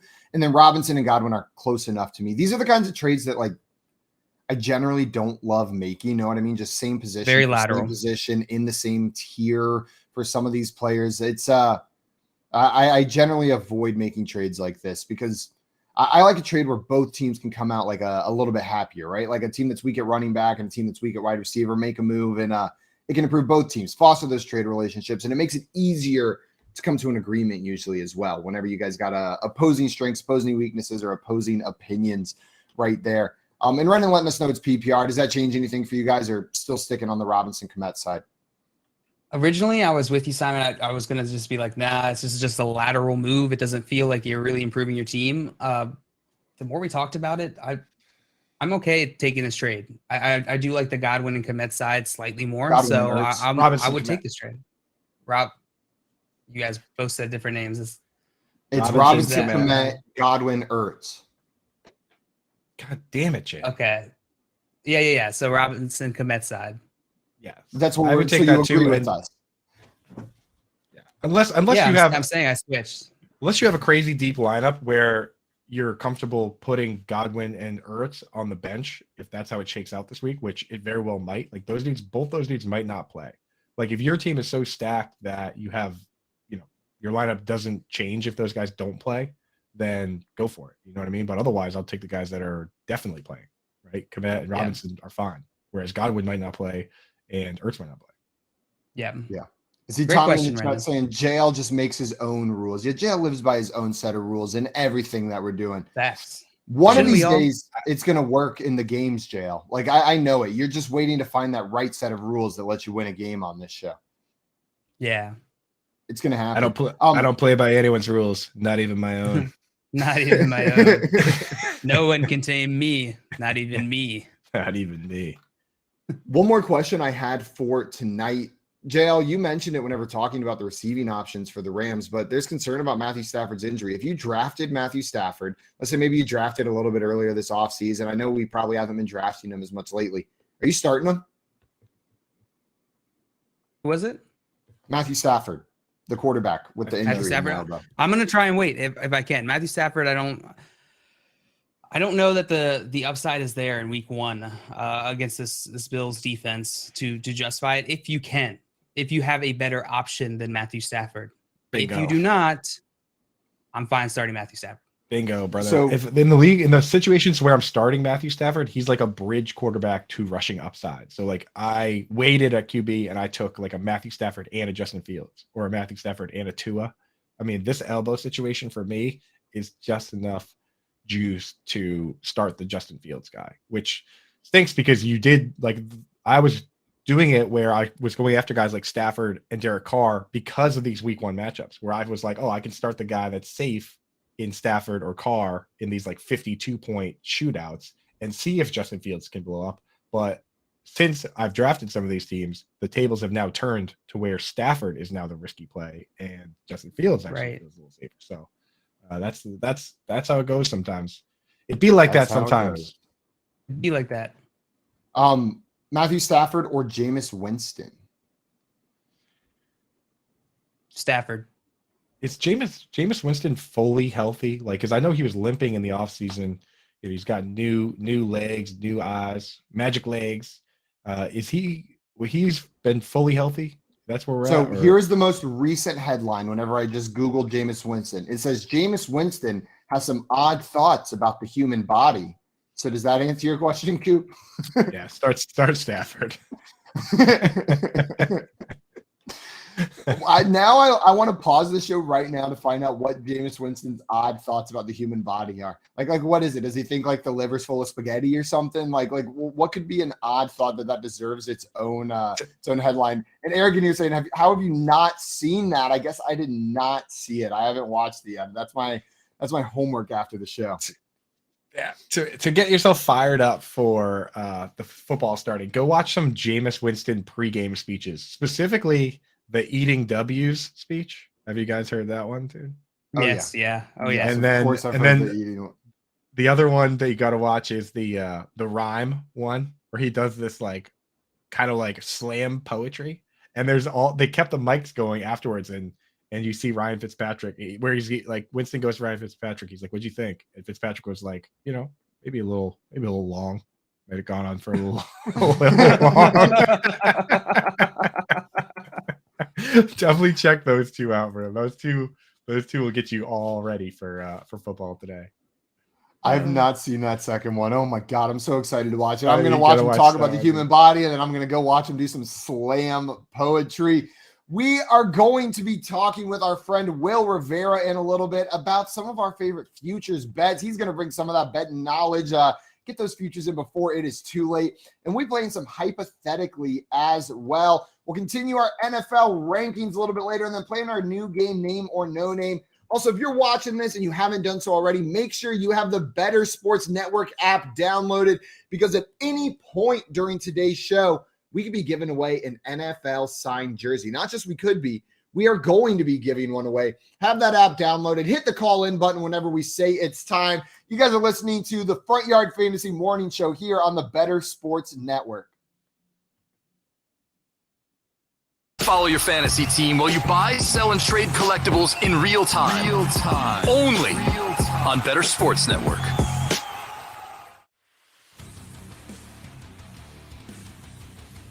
You can't go from loving somebody to not loving them in a year. Like last year this time, everybody was on Terry McLaurin. Now nobody wants Terry McLaurin? Come on now, what are we doing? I would say with Heineke, I would have been like, oh, great. That's a guy who can get McLaurin the ball. At least, he's efficient. He's good. He knows the system. Look, McLaurin, gone down about 11 spots from the start of the month until the 29th. Nobody's on Scary Terry this year. I mean, like his high over the last 2 days has been 36. His low has been 56. Can you imagine sitting at 56 and being like, oh, I guess I'll take Terry McLaurin now, right? Like, I mean, can you imagine like a fantasy draft was like a real draft where like the players were like in another room waiting to be picked? You know what I'm saying? Can you imagine Terry McLaurin sitting in there and be like, oh, I like him next. And then they'd be like, I'm on Ross St. Brown. He's like, oh! Terry McLaurin continues to sit in the green room. let's go back. I believe that's Terry McLaurin's girlfriend, brother. McLaurin's he was supposed to. He was thinking he was go as high as 36 today. We're now on pick 49. Let's see who's about to go. He said you got to feel real bad. You know what I'm saying? For McLaurin, the McLaurin family. You know what I'm saying? His mom would be sitting there. They be having their head down and stuff. They have the rosary beads out. You know what I'm saying? Brees Hall's on stage trying on a jacket. and with the 57th pick of the draft, show your TDs picks. Terry McLaurin, and it's like, yeah! McLaurin gets his hat. Yo. With his hat. Hey, Front Yard Fantasy can't do this now, though. They can't. That's do right. This. That's right. Fake green room. We'll see about that. Oh man. Terry McLaurin sitting around some bar in the green room, and some bar till pick 60. You gotta feel bad for Terry McLaurin. What if you're the guy that picks 57th and you're like, oh man, I just missed Terry McLaurin. I just missed McLaurin at a steal. Brandon Cooks McLaurin it is. comes like, I'm gonna show the rest of the league. How serious it is. I hope that doesn't happen to nobody. Better Sports Network. It's sports talk. Sports talk done better.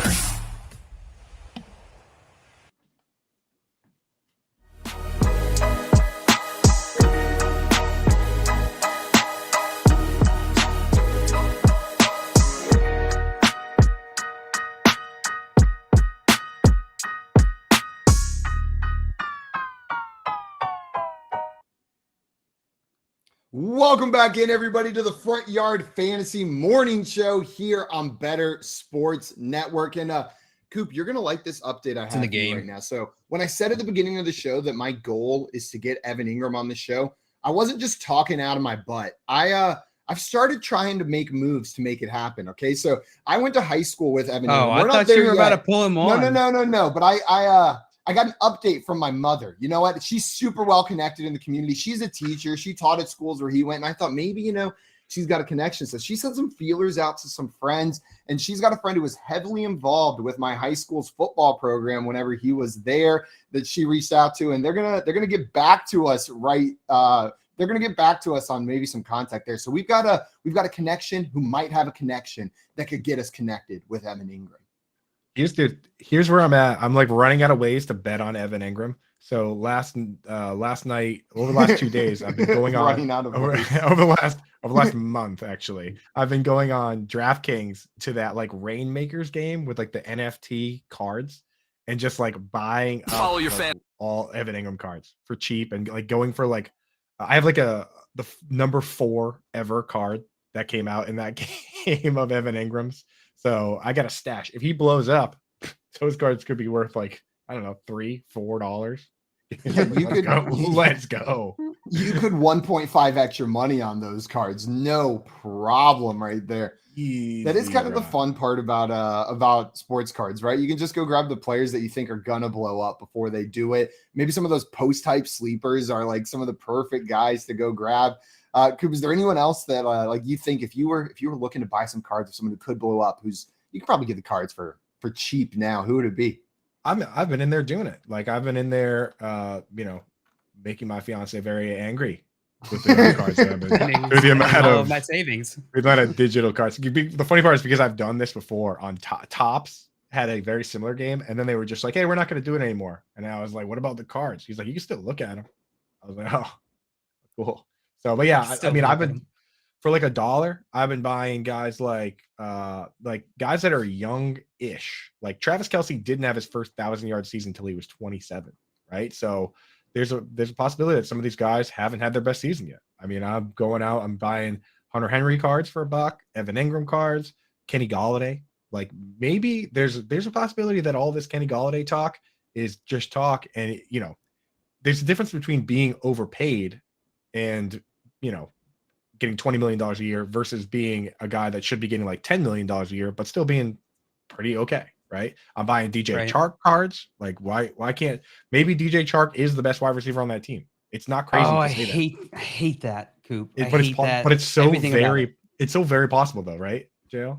Yeah, I mean, yeah, that is possible for sure. Yeah. So it's like the Amon-Ra St. Brown cards are going for like $15, and the DJ Chark ones are going for $1. He might be the best wide receiver on the team. So I'm making a little move, and he's only 25. So those are the kind of moves I'm making. Grabbing some cheap running backs. There's also a game to it. Like you can play the cards in the game. So I mean, once we get sponsored by DraftKings, I'll actually tell you guys a little more about it. We get that. Then I'll tell you a little more. Until then, you'll have to wait. Until then, we had a question from Rendon in the chat that I wanted to hit before we talked some of our favorite futures for this season. I saw Rendon, you're asking, okay, start one: Bateman, Allen Robinson, or Elijah Moore. Rashad Bateman, Allen Robinson, Elijah Moore. Where are you guys going with this one? Can we be trusted to be unbiased on this question? I think so. I think we can be. It's Rashad Bateman. It's not super hard. It's Rashad Bateman for you. I think I'm starting Rashad Bateman against the Jets. I'm just like, I've got myself so amped up. I cannot be trusted to be unbiased. I will say that. I'm just fully on Rashad Bateman. I'm starting versus the Jets. Oh, I'm with you. I'm with you on the Rashad Bateman love against the Jets is very, very enticing. Jets defense is no slouch though this year. It's no slouch. They could be a little bit surprising. Robert Saleh is the defense master, and he has been building that defense for a couple years. It's tough to convert those defenses over from the 3-4 to the 4-3, but I think this is the year. I think you're right. This is the year where we finally see it looking the way it's supposed to, rather than people playing out of position. That could be a little tougher this year. Yeah, but I mean, I'm still the Jets. Still the Jets. I think it is close enough in my mind between Allen Robinson and Rashad Bateman that I'm taking the guy playing tonight in the season opener. Fantasy's supposed to be fun, and those guys are neck and neck for me, back to back. Like they are in the same tier, and I want action in this game tonight in my lineup. So I'm playing Allen Robinson, Rendon. Maybe that's totally not fair. Like, they're close enough, with my heart, but I want to play with my heart, and if I can do that, I'm going to do it. Now you got two biased takes. Let's get the tiebreaker unbiased, completely unbiased take from John Luke here. It's Bateman. Go Bateman. Yes. Oh, well, that's okay. My vote counts for 2. You already knew my answer, and you're like, let me rephrase this. Completely unbiased. Completely unbiased. The tiebreaker, the middle guy. Yeah, I also saw Z Smitty in the chat saying he thinks the upside for Juju this game, the Juju Smith-Schuster this week is very high, considering it should be a high-scoring game. So kind of maybe echoing a little bit about what we said earlier, not being too concerned about Juju Smith-Schuster after Patrick Mahomes' comments. They're prefacing, or that was following a first comment, which is, should I start Juju or Godwin? Ooh, that is a good question. And it's Juju for me. It's Juju for you? Coop, what about you? Are you starting Juju or Godwin? Juju. I don't trust it. Godwin hasn't played. He hasn't played. I could see a world where he doesn't even play a full snap share, even if he's like active. So. Yeah. Even if he dresses. Yeah, I think I'm starting Juju as well. Where is that line for Chris Godwin for you? Like where you are starting him? Like what player? I could pull up some player names that are maybe in a similar range for week 1 right now. So around Chris Godwin, would you start Chris Godwin or Drake London week 1? Drake London's also hurt, and we don't even know if he's good. So true. I would start Godwin. And I would say that. And that's the thing is that's like if there's other guys that are banged up, like I'd start Godwin over Lazard, right? Other guys that are banged up, I start Godwin. And then the other tiebreaker for me is if there's a player that I know won't play a full snap share just because of the nature of his role, I think I'm going to go Godwin. Like if I know that Tyler Boyd is going to be coming out for 2 wide receiver sets, I'm going to start Godwin because I know the ceiling on Boyd is already kind of capped by the fact that they use Drew Sample as like a second tight end at times, and he comes out of the game. What about Devonta Smith or Chris Godwin this week?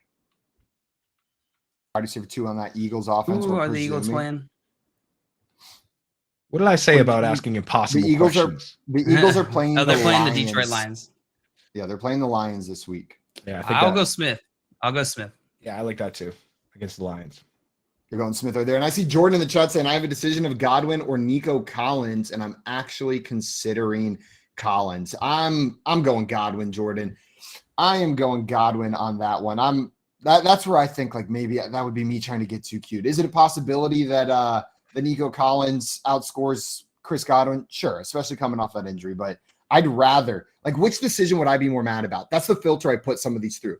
Would I be more mad if I started Nico Collins and Chris Godwin blew up on my bench? Or would I be more mad if I started Chris Godwin and Nico Collins blew up on my bench, or Chris Godwin put up a dud? I'm going to be way more mad if I try to get cute and I put Nico Collins in that lineup and Chris Godwin blows up on my bench. So I'm putting Chris Godwin in to avoid that mental stress. Yeah, avoid that. That's a self-preservation play, right? Like you got to do what isn't going to make you lie awake at night and stare at the ceiling, you know? Yeah, absolutely. We got another question. Go ahead. Another question here in the chat from Marty said, sit 1, Jamar Chase, Rashad Bateman, Allen Robinson, DJ Moore, or McLaurin. This one is Robinson for me. Yeah. We think Chase, Bateman. Well, don't even put Chase in the question like this. So, like, you can't sit Jamar Chase under any circumstance. Not even if there's a fire, dude. So I would say, I would say A-Rob because that's how I was drafting. This team. This could be a dynasty team, in which case, awesome. but it also could be a team that you drafted. And if I did draft this team, the order I drafted them was Chase, Moore, McLaurin, Bateman, A-Rob. So that's the order that I'm considering who to start. I think A-Rob would be the last guy for me out of that group. Yeah. He's close. He's not far behind, but definitely the last out of that group. Yeah, I'm looking at this and I'm agreeing with you guys. It's definitely Chase, Moore, A-Rob. No, you guys said A-Rob would be last on that list for you. It might be between A-Rob and McLaurin for me as that last guy, but I'm probably sitting A-Rob as well. But it is fairly close. McLaurin playing the Jaguars. Okay. Do you think there's a chance that that game gets out of hand, that the Commanders get up big, or do you think this Jaguars offense is going to be good enough to compete? I think it'll be fine. There's no Chase Young for a few weeks to start the season this year. The Commanders aren't quite the Commanders right now, and even then, it's Carson Wentz. But I think Carson Wentz is going to be fine. So I'm fine with McLaurin. I think he's going to be fine too. Here's my question: overblowing because this came up in so many drafts for me this year, where I was sitting there, and by far the best available wide receivers were Deontay Johnson and Terry McLaurin, right? Like I feel like that was happening in a lot of drafts. Which of those guys do you like better? Like for season long, like if you were in that position and you had to pick one, would you have picked McLaurin or Deontay Johnson? I think I would go McLaurin. I see them. So a lot of my boards, like it got to the point where the far and away best two wide receivers were Deontay Johnson and Terry McLaurin. People just weren't taking those two guys, and then it was a teardrop. If you had to pick one of those two guys, which one do you like better? Deontay Johnson, Terry McLaurin. Gotcha. Sorry, Joe. Go ahead. For me, I see these guys as similarly talented between Terry McLaurin and Deontay Johnson. Neither of their situations are ideal. Deontay Johnson dealing with new quarterback, very bad offensive line. McLaurin is dealing with Carson Wentz, and who knows what that offense is really going to look like once we get this season started. Still, I'm going to go McLaurin. I think it feels a little bit safer. I trust Carson Wentz over Mitchell Trubisky by a decent amount, and so I think that is a real differentiator for me. Yeah, this is super close. I think upside's a little bit higher for McLaurin, but I honestly might put some safety on Deontay Johnson, even with the quarterback situation. It seems like he's one of those guys that you can just lock in for minimum 140 targets, right? Like he's going to hit that mark, and he's got upside for more than that. He can get in the 160 range. Maybe not with the quarterback situation this year, but safety, Deontay Johnson, upside. I'm going to go Terry McLaurin. So it probably ends up being Terry. Guys, our friend Will Rivera is about to join the show. We're going to be talking some NFL futures bets now before it is too late to get those in. I'm excited. I love Will. I'm glad he's coming on with us today. Will, my man, thanks for joining us this morning. What's good? Good morning, guys. Listen, I've already been up for like an hour and a half, not as early as usual, but I'm ready to be on the show, man. Looking forward to it. First day of the NFL. Last couple weeks been rough, man. Just the US Open, had a gamble on some FIBA Euro basketball, but we're here now. NFL season starts, so we're all good to go. You're done. Yes, you're sir. done gambling on tennis sets at like 11 in the morning, like a couple grinding out that tennis sweat. You got to grind it out, man. You got to grind out five sets at least. You know what I'm saying? Make it happen. It's betting tennis. Betting tennis is actually kind of hot, dude. It's like because you can bet the individual sets, right, and points. Live betting tennis can get out of hand pretty quick. It can. You're like, are these guys going to go the max? Is this going to finish 7-6? I got to go with the over, and then they finish in 3 sets, and you're like, what happened there? You wanted to play? Once I put in my bet, that's phenomenal. Yeah. And the best part is somewhere in the world at any given time, someone's playing tennis, right? Like someone's playing tennis. I'm like the only degenerate at a bar at 10:15 in the morning watching tennis over here, like just screaming, and they're like, "What are you screaming at? It's the morning time." I'm like, I'm watching the U.S. Open. Watching the U.S. Open. What are you doing? Are you sleeping? Tennis is a sneaky hot game for betting, dude. Yeah. So it's just another way. It's just another way to build up the bankroll. That's what I look at it as. I mean, I don't go heavy on it, but it's just just to have a little sweat in it, see what's going on. So first time now at the U.S. That the men's have somebody going to the semifinals for the in the U.S. Open, so that's good. Yeah, absolutely. It looks like Yeah, go America. Go USA. Hit that fun button for America. Heck yeah, hit that fun button for America. We got football today, baby. We got football. Will, we brought you on. We want to talk about some futures, some NFL futures. Before we do that, I know you are a football guy too. And we have a question from John in the chat, and I want to get your opinion on it. He said, what's your start-sit opinion for Julio, and how do you think that changes as the season goes on? What do you think, Will?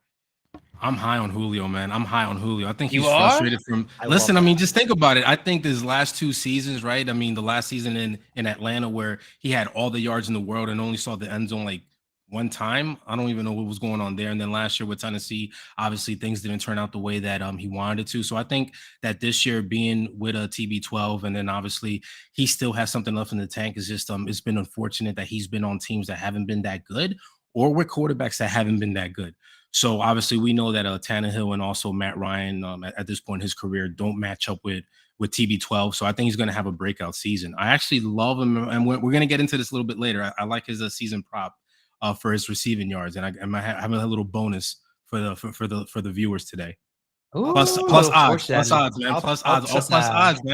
I'll tell you what, man. I'll tell you what. Like a guy like Julio, like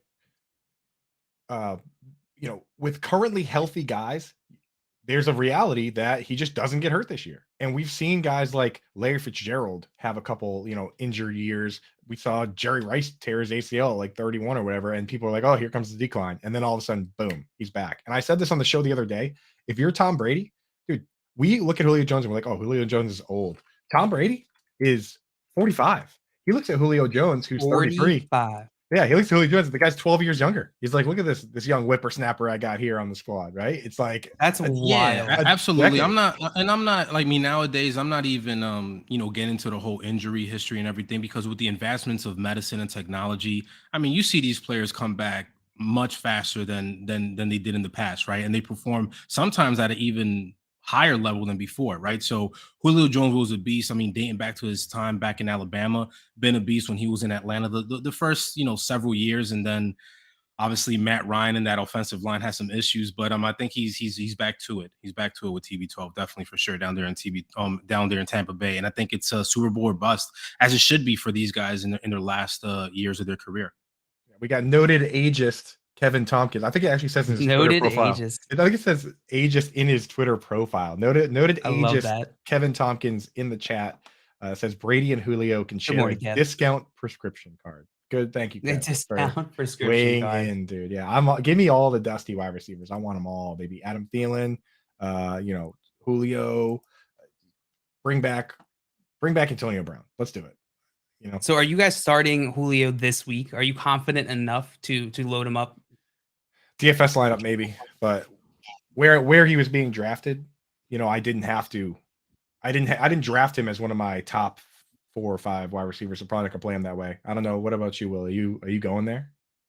Yeah, so I'm with you. It's one of those things like with DFS, I'm definitely putting him on the roster because of the salary and everything. But it's going to be one of those situations where if you do have him on your team and where you drafted him, if you don't draft him, I think that he's going to have a big week, and then you're going to regret it on either Monday night or Tuesday morning, for sure, depending on how your matchup works out. So they are playing Dallas. I mean, that should be a high scoring game. I think, or it could get out of hand early and then they just go ahead and abandon the pass and then just run the ball for the rest of the game. So it's going to be one of those situations where I'm going to go ahead and pretty much sit Julio Jones, and if I have to regret it at the Monday night, Tuesday morning, then so be it. But then after that, he's going to be on my roster starting week in and week out.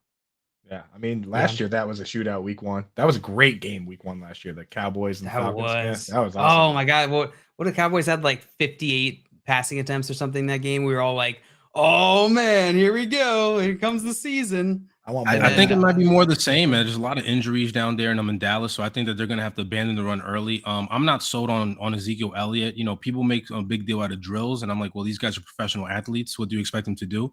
It's just like if you look at a writer, I'm like, okay, yeah, he's writing, but that's what he does for a living, right? So you can't get gassed off of that. So yeah, I think it's going to be more the same. Man. I think it's going to be like a mid 50s to 60 total. I follow that. I follow Josh Hicks, 300 Guru over there, the guy that does all the workouts with Zeke. And every time a Zeke video comes up, I think I might have liked every one of them. So you say that you can't get gassed up. Oh, I get gassed up, bro. I'm watching. You just look in his likes and replies, and it's all just those. I'm like watching him run around trash cans. I'm like, dude, those trash cans had no chance to get my boy Zeke, dude. Not gonna happen. But I hear you, dude. Those trash cans and those those blue dummies that that the coaches like swing. Oh at yeah. They just punching them. I'm like, yeah. So competitive. Yeah, but I hear you, man. I mean, Jason Peters is not Tyron Smith. Tyron Smith is a force. Huge blow to Zeke, and his ADP didn't move. That's the problem for me, is that I liked him at the ADP. I loved him at the ADP before. Then Tyron Smith got hurt, and he didn't move an ADP, and I was like, I think that's I think that points out to probably a bigger discrepancy just amongst fantasy managers, fantasy gamers, right? I think they're maybe a little less in tune with things like that, like an offensive line injury, than they would a skill position player. And so they miss stuff like that sometimes. Bro, Todd Gurley in 2016, I believe, had 278 carries and he had 885 yards. The very next year, they go out and get Andrew Whitworth, and he had 279 carries, one extra carry, and he had 1,300 rushing yards. Literally, they go out and get Andrew Whitworth. He gets the same number of carries, gets 500 more yards. So as fantasy gamers, we absolutely need to be paying attention to the offensive line. That's half the game, right? Yeah, that's a good point. Let me ask you a question though, because like I'm in probably like 12 leagues, and I've faded every single Cowboys player. Like, am I right on that or not? Not crazy. I mean, listen, I'm a little biased. I'm a Giants fan, so it's like some of that real life hate that comes across when I see them pop up. As the next player based on ADP or best player. So I just go to the next person. It could be Hunter Renfrow over CD Lamb. I don't care. But I'm fading every Cowboys player, every single one. Yeah, I don't mind CD. I don't mind CD Lamb. But you're right. Like with the running backs, it makes a difference because not only was Tyron Smith a monster, but La'el Collins was quietly graded out as the number 3 run blocking tackle in the league. I know he has problems with false starts and holding penalties and stuff, but I mean, you can't just go out and replace both your tackles. Like that's just, you can't do it in this league. So I'm with you, man. It's a little dangerous, but I'm such a Zeke truther that I still got him everywhere. Still got it. Just got her. I gotta do it. Who's that guy? My power. All of a sudden, I was sitting here talking to you guys. Then I'm just sitting in the dark, looking at your frozen faces. My lamp goes out, and I was like, "Oh, my light bulb went out." And then you guys are frozen, and I'm just sitting here in the dark, in my office, in my underpants, watching. Simon hesitantly says, "Guys, are you there? Hello? Who cut my lights off over here?" So, if I bring up anything, I caught the end of that. I pulled it up on my phone, was listening to you guys talk a little bit. We're talking about Julio, a little bit John's question, Julio, and we were also talking about something else that I've just forgotten. Something else, that's my favorite Cowboys topic. fading every single Cowboys player. That's what it was. Thank you. Will, I had it's been brought up on the show a couple of times. I think Coop's brought him up as a sleeper to lead the league in passing yards. But over on the FanDuel Sportsbook, Jameis Winston is plus 3,400 to lead the league in passing yards. Do you like that as a dark horse? No, Simon. I don't like it. I love it. Okay. We know what Jameis Winston. Listen, we know what Jameis Crab Leg Winston is able to do. Crab Leg Winston, field, right? So not only is he good at getting those crab legs, but also he's able to get those yards. Now we got to throw in those interceptions as well in there. But I just think at in New Orleans this year, especially with Chris Olave, and I'm not believing the hype. Yesterday I read somewhere that he's wide receiver 5 on the depth chart. I think that's that's a little clickbait over there. Behind who?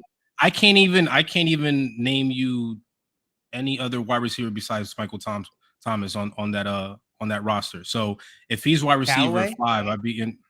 Maybe, I guess he's Hardy. Good. But he's Chris Olave is proven right at a top program. So yeah, I think Jameis is gonna definitely have some weapons. Again, his press conferences, I mean, he sounds like he's back. So yeah, I'm looking forward to seeing him. So I think that's definitely a grab, like right now before the season starts today at 8 p.m. Eastern time. Go ahead and grab him. Yep. Yeah, I love that too. That's the prop I like. That's the long shot for leading the league in yards that I like best, as Simon said. Yeah. I just want to hit on some Jameis Crab Legs Winston. That is my That is probably my number one. When people say what conspiracy theory do you buy into the most? Here's my conspiracy theory, and it's related to Jameis Winston and the crab legs. Jameis Winston didn't steal crab legs. He's not an idiot, okay? And he had money, you know what I mean? If he wanted crab legs, he could buy crab legs. What happened is he went into a Publix and someone behind the seafood counter got so excited to see Jameis Winston down there in Tallahassee in the Publix, and they gave him some crab legs, okay? Now, according to the NCAA, being gifted crab legs is an impermissible benefit whenever he was playing there and would have a much stronger punishment for the team if he was receiving impermissible benefits as a player. So they framed it as him stealing the crab legs to avoid the NCAA punishment and go with the criminal punishment instead. That's my conspiracy theory. I don't buy it that he stole those crab legs. Nah, listen, Simon, I love that. But I'm gonna tell you what, if I was Jameis Winston and that was a seafood company, that would be a perfect NIL deal to make right now. Can you imagine? You're having at least a pound a week of crab legs who doesn't want to do that? Hey, babe, come over for dinner Saturday night right after the game. I'm gonna make you some crab legs. It's on me. Yeah, get the whole locker room is just filled with crab. Before every game, he's just buying crabs for the whole team. I just love that NIL deal. That besides any car dealership, any car deal. Right behind it is a seafood with crab legs. I love that Simon just sitting over there, tinfoil hat, thinking about this, like Alex Jones, the crab legs. He didn't steal those crab legs. Do not put my name in the same sentence as that man. 5G in our brains. Crab legs in our brains. Yeah. You got to follow the crab legs. Speaking of awesome NILs, you guys heard of this? The college football player named DeColdest. That's his real name. His first name is DeColdest. Yeah. There's a commercial, a local commercial for a HVAC company that does air conditioning, and they got him on the commercial being they got the cold. You heard it from me. They got the coldest air conditioners, just a hacky local commercial, and I love that. Awesome. That's a good one. Listen, a hacky local commercial. That's a good one. Think about it. For all the homeowners out there, we know when that goes out, that could be expensive. That could be expensive right there. That could put you out for at least a month or even more. So having that NIL in your back pocket, if anything goes wrong, listen, he should go to the league with that name. You have no other option but to go to the league and be successful. That's a lot, man. That's a lot of pressure coming out the womb with that name, Dakotas. As your real name. That's right. It's the real name. Yeah. You got to show up. Dakotas. Yeah, you have to. You have to. You got no leeway. There's no leeway for a man named Dakotas. I have to cross that off my. I had that on my list for the game we're playing later today about real name or not for players. And DeColdest was on the list, so I got to get him out of there now. Now that everyone knows that is his real name, his actual name. It's a badass name. It's such a great name. Will, I was curious. We brought you on here to talk some futures today. It's the last weekend. We're going to be able to get those in. Do you have any specific future bets that you're really loving going into this season? I'm very big on the quarterbacks, man. So I got a couple. We already touched on one, Jameis Crablegs Winston. He's definitely a hit, not only for his season, but also to be the leading passer.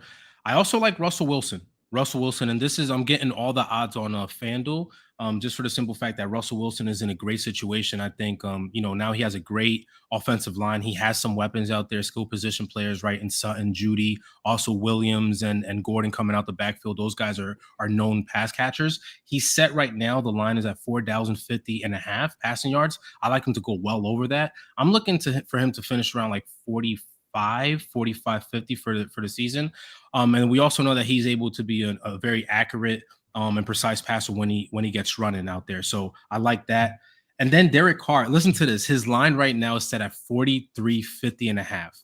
Guys, I guess Vegas missed this, but Devontae Adams is a part of the Las Vegas Raiders.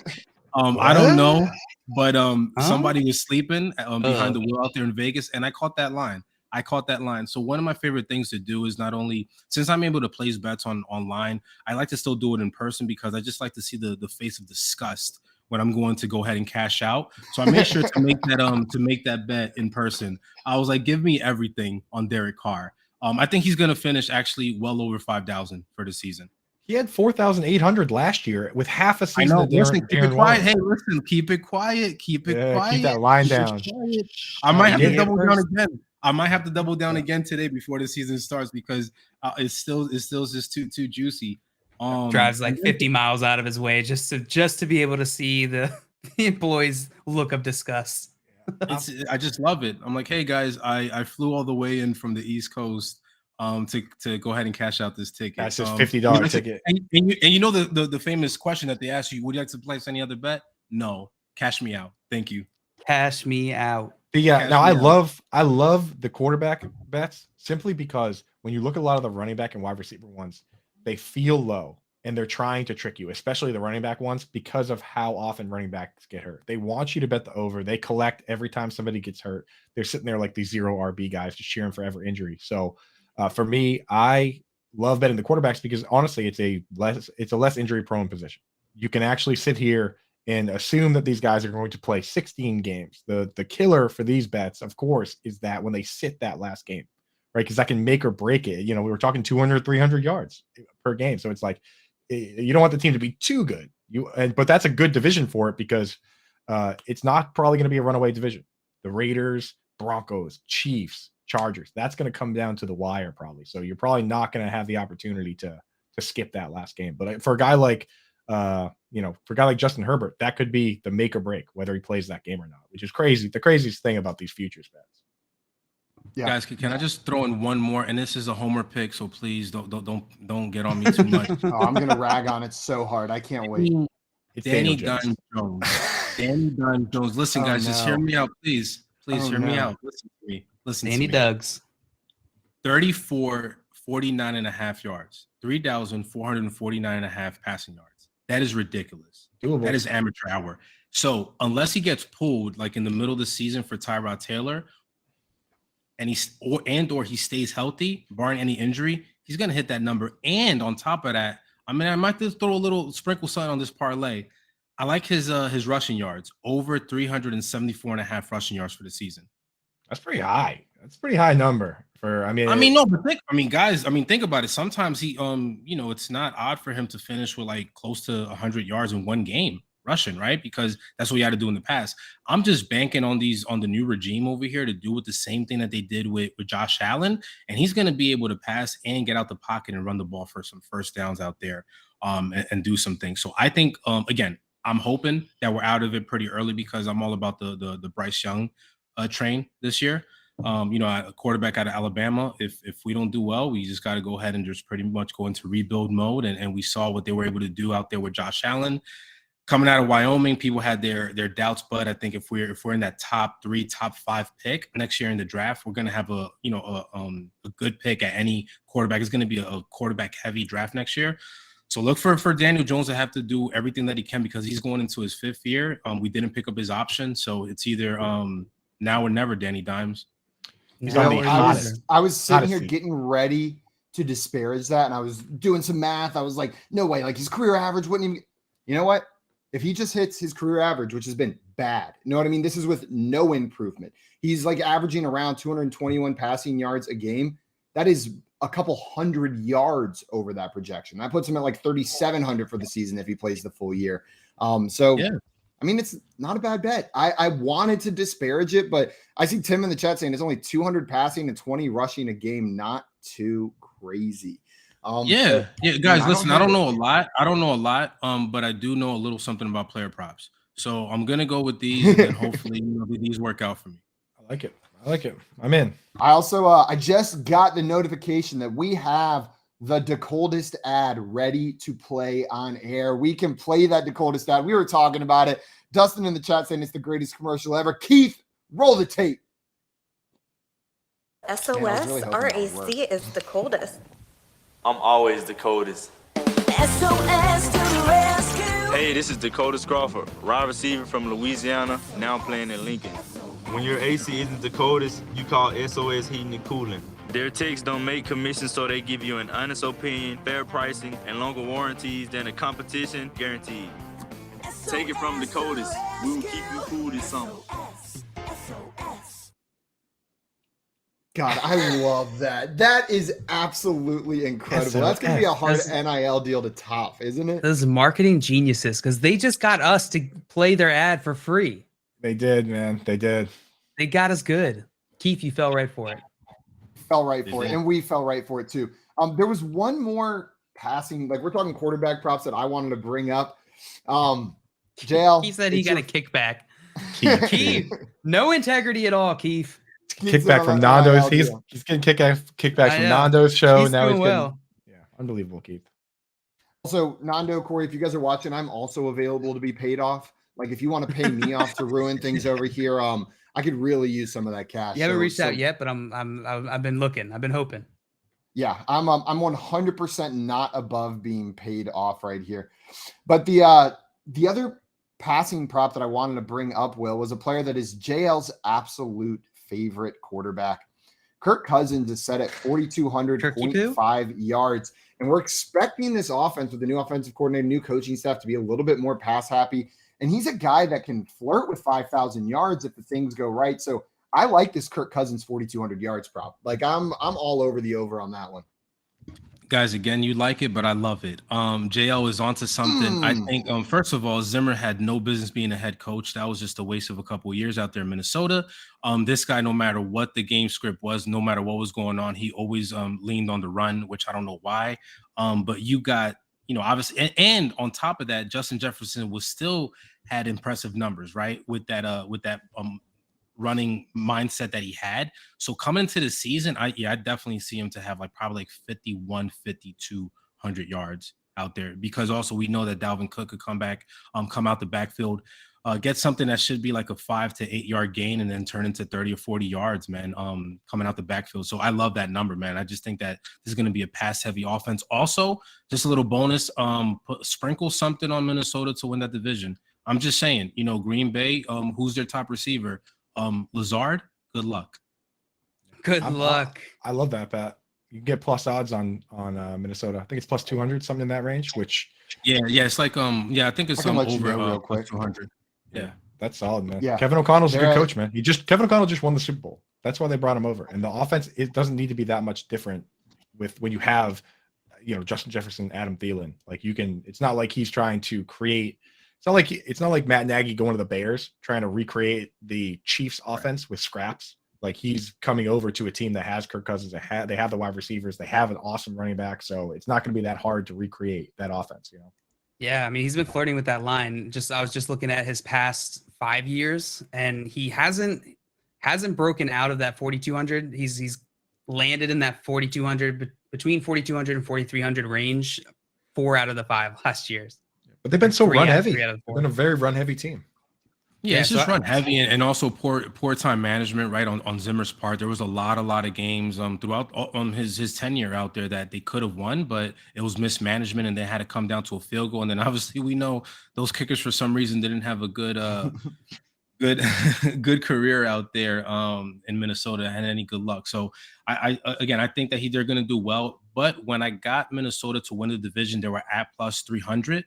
I guess I've been talking about them too much, so it probably dropped down in the odds. But again, guys, take a look at Minnesota to win that division. I just don't think that without Davante Adams, A-Rod is going to be scrambling a lot of times, and we know how he does, man. If you're a young receiver or just a receiver in general out there, you don't catch the ball when it's thrown to you, that's it, man. Maybe better luck next week. You're in Aaron Rodgers timeout, but they are plus 240 right now. It looks like the Vikings to win that division. And Aaron Rodgers, what was his quote recently? He came out with something along the lines like, I always hear this talk every year about it's so-and-so's team to win the North, but that hasn't really been the case very often since I've been around here. Like that was like his quote, I think this past week, whenever people were talking about the Vikings pulling out the division this year. You were talking clock management. I just wanted to mention Kirk Cousins had the all-time worst clock management move of all time. It was back when he was with Washington. But remember when it was like the end of the second half, 6 seconds left, and he was supposed to spike it, but he took a knee at like the 20-yard line. Like that was, I think, in history. I forgot about that clock management move in history. And he was like, "Oh, dude, the play call." What a nincompoop! What an absolute nincompoop! It's supposed to spike it. He takes a knee, dude. Unbelievable. I think JL has that photo framed on his wall, autographed by Kirk Cousins. That's the autographed Kirk Cousins photo that he has right Yeah, there. he didn't give it up willingly, but I got it. No chance you get him to sign that. No chance. Will, before we have to let you go, any other player props like a sneaky one maybe that you want to throw away, something for this season that you want to throw over to us? Yeah, absolutely. We talked about them earlier. Now this is going to be like plus odds over here, and that's going to be Julio Jones to go over 1250 receiving yards. Wow. Why? That's not his normal. That's not his normal line. That's like a bonus line, right? That's plus 430 right now on FanDuel. If you get Julio Jones to go over, actually, if you get him to go over 1,000 yards, that's plus 430. If you get him to go over 1250, you could get him at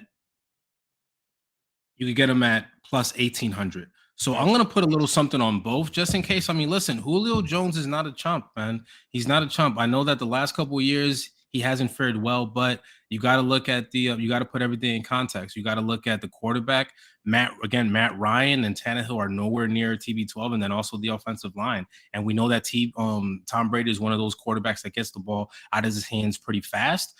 So I think that this year, I mean, they got a lot of weapons, so it's not one of those situations. Also, you can't double him. I mean, what are you going to do? You're going to double him and then leave Chris Evans and Godwin or even Gage open? Good luck. Right. Good luck. Okay. So listen, save this, bookmark this, and then we could follow back up at the end of January and we could do a live show as I'm cashing out. And I could take a selfie with the cashier, handing me my money with the discuss on his or her face. Please, yes, please do. And we've seen a picture I've discussed where they're like kind of looking away because they don't want to be in the picture, but they're kind of awkward, so they don't know. Well, I'll do it at a nice angle. Listen, bring it in. No, bring it in. Come here. Bring it in. Yeah, bring it in. Let me get a hug. We'll interview them on the air at the end of the season, ask them how it feels to pay out all those bets they were disgusted. How disgusted are you? Wear a shirt with a front pocket and make them just tuck it into your pocket. Like you just don't touch it. Be like, I don't touch money. Hey, real quick, idea for the future. That's a good segment. How disgusted are you? We'll do that. How disgusted are you? I'm writing it down. Absolutely. Yeah, I'm for it. Will, I wanted to thank you so much for joining us today, my man. Everybody listening to this, if you are not following our friend Will on Twitter, go and fix that right now. He's on Twitter at biasedopinions_. Easy enough to find and 100% worth it. Dude puts out nothing but fire advice when it comes to sports betting. And he's got you covered on multiple sports. He covers basketball and football right here, so you can stick around even when the NFL season ends. Will, thank you so much for coming up with us today, my man. You the man. I had a good time, guys. Thanks for having me on, man. Looking forward to it. Good luck this season. Cheers, Same to you. Likewise. We'll be talking to you shortly, I am sure. We've got some new games coming up. We're going to be playing Name or No Name very shortly. And at any point in the next hour, we could be giving away an NFL signed jersey. So make sure you have the Better Sports Network app downloaded. All you got to do is hit that call in button whenever we say it's time. And that time's coming up very shortly. So make sure you're sticking around. Make bets and follow your fantasy team while you buy, sell, and trade collectibles in real time. Only on Better Sports Network. Divisions. Why? In 12-team leagues, why do we have multiple divisions? 30-team leagues, a little bit more understandable in that regard if you're doing some kind of conference format. When it comes to 12-team leagues, why? Divisions. I know that certain websites that you could play on for fantasy have it as a default. You don't have to go by the defaults. To me, doesn't make any sense, and it never really did for 12-team leagues, the imbalance of the schedule. I don't like divisions. A few things like those that play in standard leagues, fine. They want to keep it old school, they want to go standard, fine. I'm not as into that. I'm in half PPR. But when it comes to things like divisions for 12-team leagues, that's got to go. Yeah, definitely not a fan of it. Played in it, just didn't like it at all. We know that there could be one division that has 4 great teams, and someone's likely to get screwed. With the 15, weeks of the regular or 14 weeks of the regular season. So in one of my leagues, what we do is we play every team once, and then the 3 other weeks, top 6 in points that week get a win, bottom 6 get a loss. So this way you play everybody once. Because, if you play 3 teams twice, you could get screwed. You could play like the 3 best teams in the league, and then you have someone else playing the bottom 3 teams, and that team gets a playoff spot over you. That's not fair as well. So we're never going to make it completely 100% fair or eliminate all the luck. but we have the ability to control it. It's hard to make changes in leagues, and I've had that problem too. We've mentioned because you guys are soft, man. You got to step up and say, this is what we're doing. Right. But if you're a commissioner of a league and it's something like a divisions to no divisions, something that does change the complexion of the league, especially if division winners get the top 2 seeds, do you just change it or do you have to have a vote on it? And if you have a vote on it, is it majority or does it have to be unanimous? I mean, where do you go? No, I mean, if you really want to make the change, you just email the league and say, hey, making a change for this year, explain why. And again, if people trust you as commissioner, and if you've been a commissioner, they're usually going to go with it. Now, if everyone comes out and says no, well, then that's obviously a problem. And then you join another league then where you commission and institute the rules you want. But it is true that the leagues that have been together a long time, they don't like change. I've been in those leagues and I've asked for rule changes every year, and they slowly do it. It might take a while, but if you keep pushing it and telling them, at least the commissioner will consider it. So you just have to be a little forceful and push the rules that you want. Call, chat, enter contests in real time. It's Sports Talk 3.0 with Better Sports Network.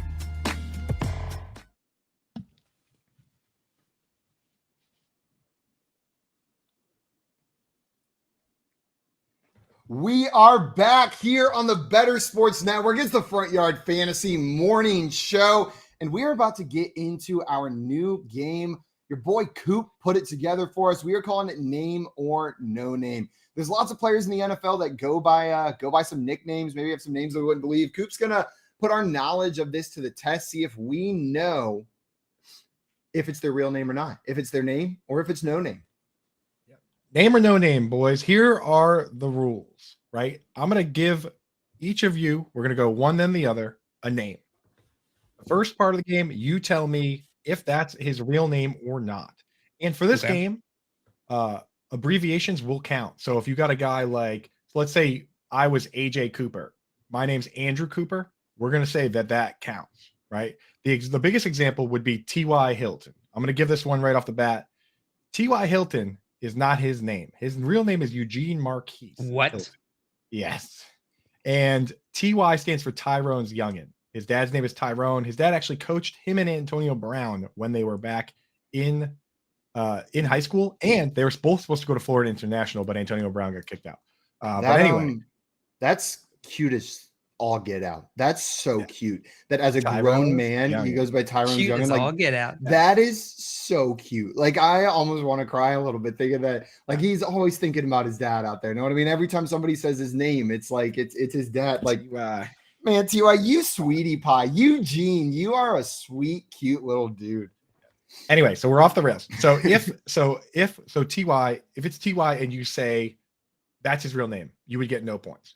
If you say it's not his real name, you get a chance for a bonus point. If you do know the real name of the player, you can say it there and get a bonus point. Now, we're also going to do where if one person gets that right and doesn't know the name, but the other person knows the name, they get a chance to steal. But you get the first. Okay. You get the first go at it, right? There's also one other twist to this game. I will be giving you guys nicknames for this game. If you say a name of somebody. So now you're going to have new names. If you say Simon or JL, that's -1 point. So for this game, JL, your name will be Cornelio, and Simon, your name will be Fudgley. Wait, one of my best friends is named Cornelio. Can I have a different one? Sorry, you're already Cornelio. All right, so we have Cornelio and Fudgley. Simon and JL, those words are now negative points moving forward. All right, so we'll start this game off with you, Fudgley. All right, that's me. You know that name kind of Fudgers. I've already made a couple Fudgleys this morning. Yeah, so it's gonna be current or past players, whether it's their real name or not. So Fudgley, you are up. Jerome Bettis, real name or not? Name or no name?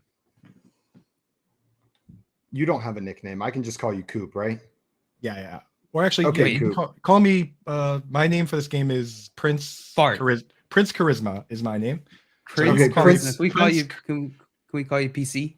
I was gonna say I'll call you PC for short. So PC. This one feels a little tricky. This one feels like a trick because Jerome just feels like that should be his real name. Like, it just feels like Jerome should be his real name. I'm going to go, but maybe it's a double trick. I'm not going to get cute here on the first one. I'm going to say name. That's his real name, Jerome Bettis. And you would be right. His name is Jerome Bettis. He does have a nickname, of course, the Bus, but Jerome Bettis is his real name. Bettis. So we have 1 point for Simon. There is no bonus on this one because it is his. Oh, great. I have -1 point. Oh, but you said Coop. So -1 point for you. Oh, no. Simon's at 0. This game is rough.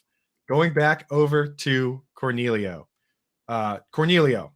Yes. Chris Godwin. Name or no name?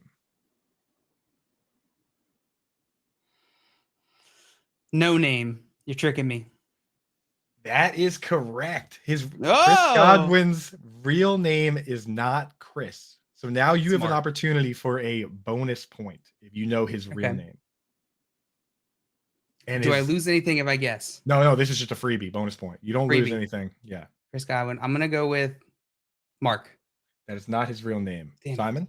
I mean, sorry. Fudgley. -1 for Prince Charisma. Yeah. And I have no way to gain points. So I actually, I'm probably going to lose this one. All right. That's true. So Cornelio's at 1, Prince Charisma's at -2, and I'm currently at 0, but I can steal right here. I'm going to go with. No, you're at -1. Oh, because he got a point for Jerome Bettis. I did get a point for Jerome Bettis. I'm going to say Philip. Is not Philip. That was my second choice. His real name is actually super fun. And yeah, don't you guys minimize your chats for this because I know some people know these. Oh, the yeah, chat knows this one. They're shouting out. His real name is Rod. He could be Rod Godwin. Godwin. That would be amazing, What? would it not? Like, That's unfortunately, he's that is Chris. so good. His dad is probably Rod Godwin or something. Okay, so my dad. after one round, the score is Godwin. Fudgley got 1 right, but unfortunately he said my name, so you have 0. Cornelio has 1 point. He got his right, but did not get the bonus. I have -2, and honestly, I've probably said more names than that. So let's go back to Simon now. Simon. Jeez, yeah, -3. Okay, let's go back. Let's go back. Jay says #RodGod to Fudgley. Fudgley. Tim Patrick.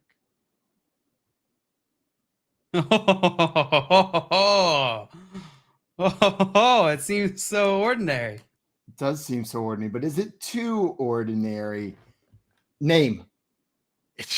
You cannot be fooled, Mr. Fudgley. That is his name. His name is Timothy Patrick. He's out for the season here, unfortunately. If you have an IR spot in a keeper or dynasty league, throw him in there. But yes, God, I was drafting so much Tim Patrick before he got hurt. Just an obscene amount with how late he was going and not knowing the clarity in that Broncos receiving room. But get better, Tim Patrick. Come back next year. Yes. Okay. So we will go to Cornelio. Cornelio, OJ Howard. Name or no name? OJ Howard. OJ Howard.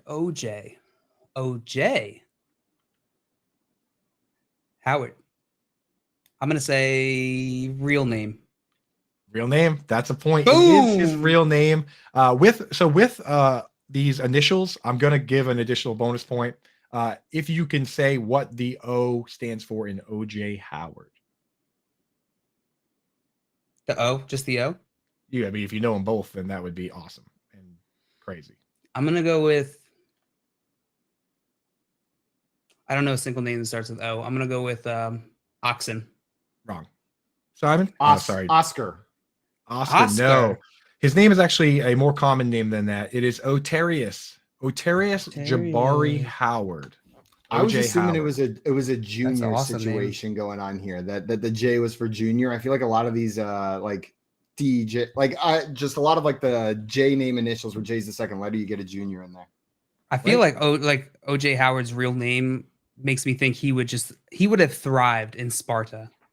He seems like the perfect guy. The way he looks, the way his name is, it all fits. Absolutely. Like they would have tried to kick him down the hole, and the kick would have just bounced off him. The guy would have tried to kick him in the hole. He would just fallen on his back. Flipped him over, and they fell in the pit. He's safe. All right, Simon. Whoops. Sorry. back to you, -1 for Fudgley. PC. Back to Fudgley. Drew Lock. Drew Lock. For this one, side note, I used to sit next to his uncle at my old job. We shared a cube. My cube mate was Drew Lock's uncle. Shout out James. Is it just first names that we're talking here? So Drew Lock is so Andrew or Drew. If it's Andrew or Drew, then you would be fine here. I'm gonna go no name here. Simon, you smart little devil. His first name is not Andrew or Drew. So you get a point, and now you get a chance to get a bonus point if you can guess his real first name. Is it Kermit? It is not Kermit. That would be awesome if it was Kermit Lock. Kermit was good. Kermit was good. Cornelio, you have a chance to steal. Oh. I can't. Yeah, I mean, if you don't know it, you don't know it.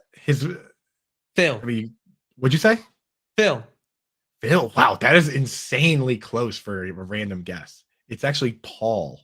But you had the P and the L. Yes, his name is Paul Andrew Locke. Now, do you guys think there's any possibility that Mr. Paul Locke can potentially earn that job, or does Gino would need to essentially dump it? But do you think it's possible?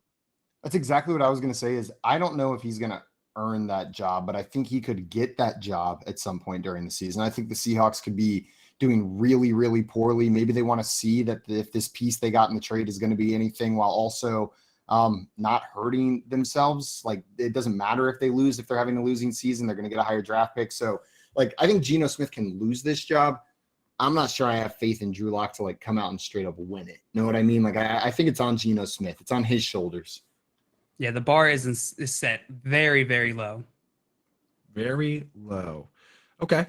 So now the score here. You just got 1 point, Fudgley. So I think we're tied up 2-2 if I'm keeping track correctly, but I'm not sure if I am. I think that's what I got as well. And you at -4.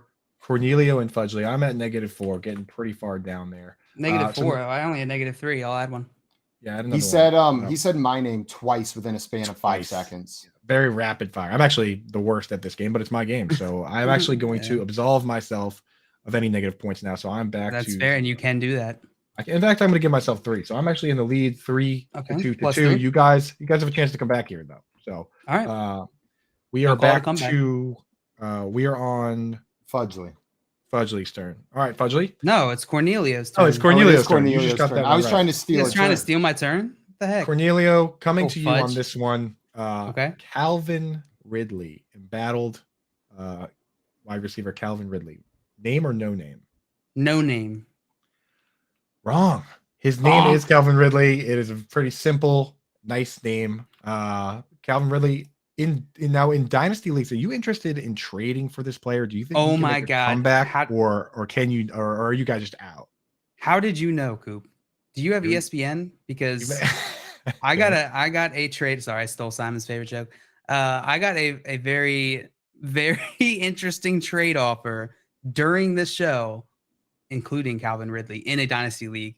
It's Calvin Ridley for Brown. I'm trading Marquise Brown away. I would be receiving Calvin Ridley. And I was going to bring it up as a, wow, look at this terrible trade offer I got. But before I biased you, I want to hear your guys' opinion. I don't know if you were looking at me, but I immediately started shaking my head. Give me Marquise Brown. I believe that Calvin Ridley can come back and be a great player in this NFL. He was great whenever he played. We were excited about him coming out of college. So I'm not worried about him coming back and just being a complete dud. But when you've got a player that we've seen it happen from, a player that we're excited about, I'm keeping Marquise Brown. Like, Marquise Brown is not the player I'm giving up to take a shot whenever Calvin Ridley comes back. Mm-hmm. Okay. It's too much production, right? What's the upside? How much better can he be? Jordan Loop in the chat says that his name is Pete Rose Ridley. Pete Rose Ridley. Gunslinger. All right. So now we go, but you got that one wrong. So now we go back to Fudgley. Fudgley, Calvin's brother, Riley Ridley. Name or no name?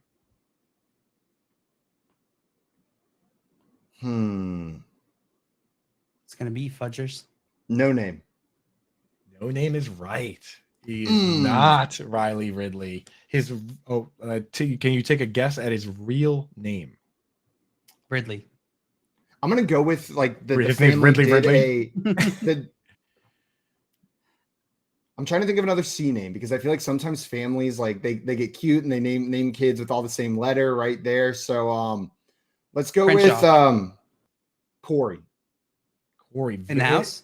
You're kind of barking up the right tree, but Corey's not correct. And that might be a little hint for JL. JL, your guess here. Trying to dissect what you just said. Tim Wright And says trying- Dalvin Ridley. No, it's Dalvin Ridley. not Dalvin Ridley as awesome as that would Dalvin be. Ridley. Dalvin and Calvin. All right, I'll go with Charlie. Charlie Ridley, not correct. In a very odd and strange naming pattern, his name is Calvin Ridley. So Calvin without the L for some reason. That is his name. So Calvin without the L would be Cavin. it is Calvin. His name's Calvin Ridley. Cavin. His name's Cavin. Calvin Ridley is his name. Oh wow. That's awesome. Though, do you think he feels a little bad that like his brother has the extra letter and they just Gets took an a letter L away from him? No, his his brother brother took an gets an L. L. Yeah, his brother did take the L. We have breaking news from Keith saying that Drew Lock's real name is Andrew. It's a misconception that it is Paul. His dad said people were wrong about it. So either they're trying to really bury or hide this fact that his name is Paul. There's shame on the name Paul for some reason, or it was a common misconception. We're going to have to dive into this one a little bit. There seems to be something else here. Oh, it looks like he did clarify that. So, but based on the information I had, that's what his name was. So that's how the points are going to stand. I'm not going to go back and try and figure out exactly. He's Paul in my books. He's Paul for us. Paul Coop forever. minus 10. Yeah. Yep. So I lose 10 for that. I'm down to -7, but and you just said the wrong word. So -1. So was that 11? Even 11? Well, no, because I gave myself a bunch of points earlier. So I'm actually up to -8. Perfect. Yeah. So that one, we all learned something today, right? We did. Who are we on now? Whose turn is it?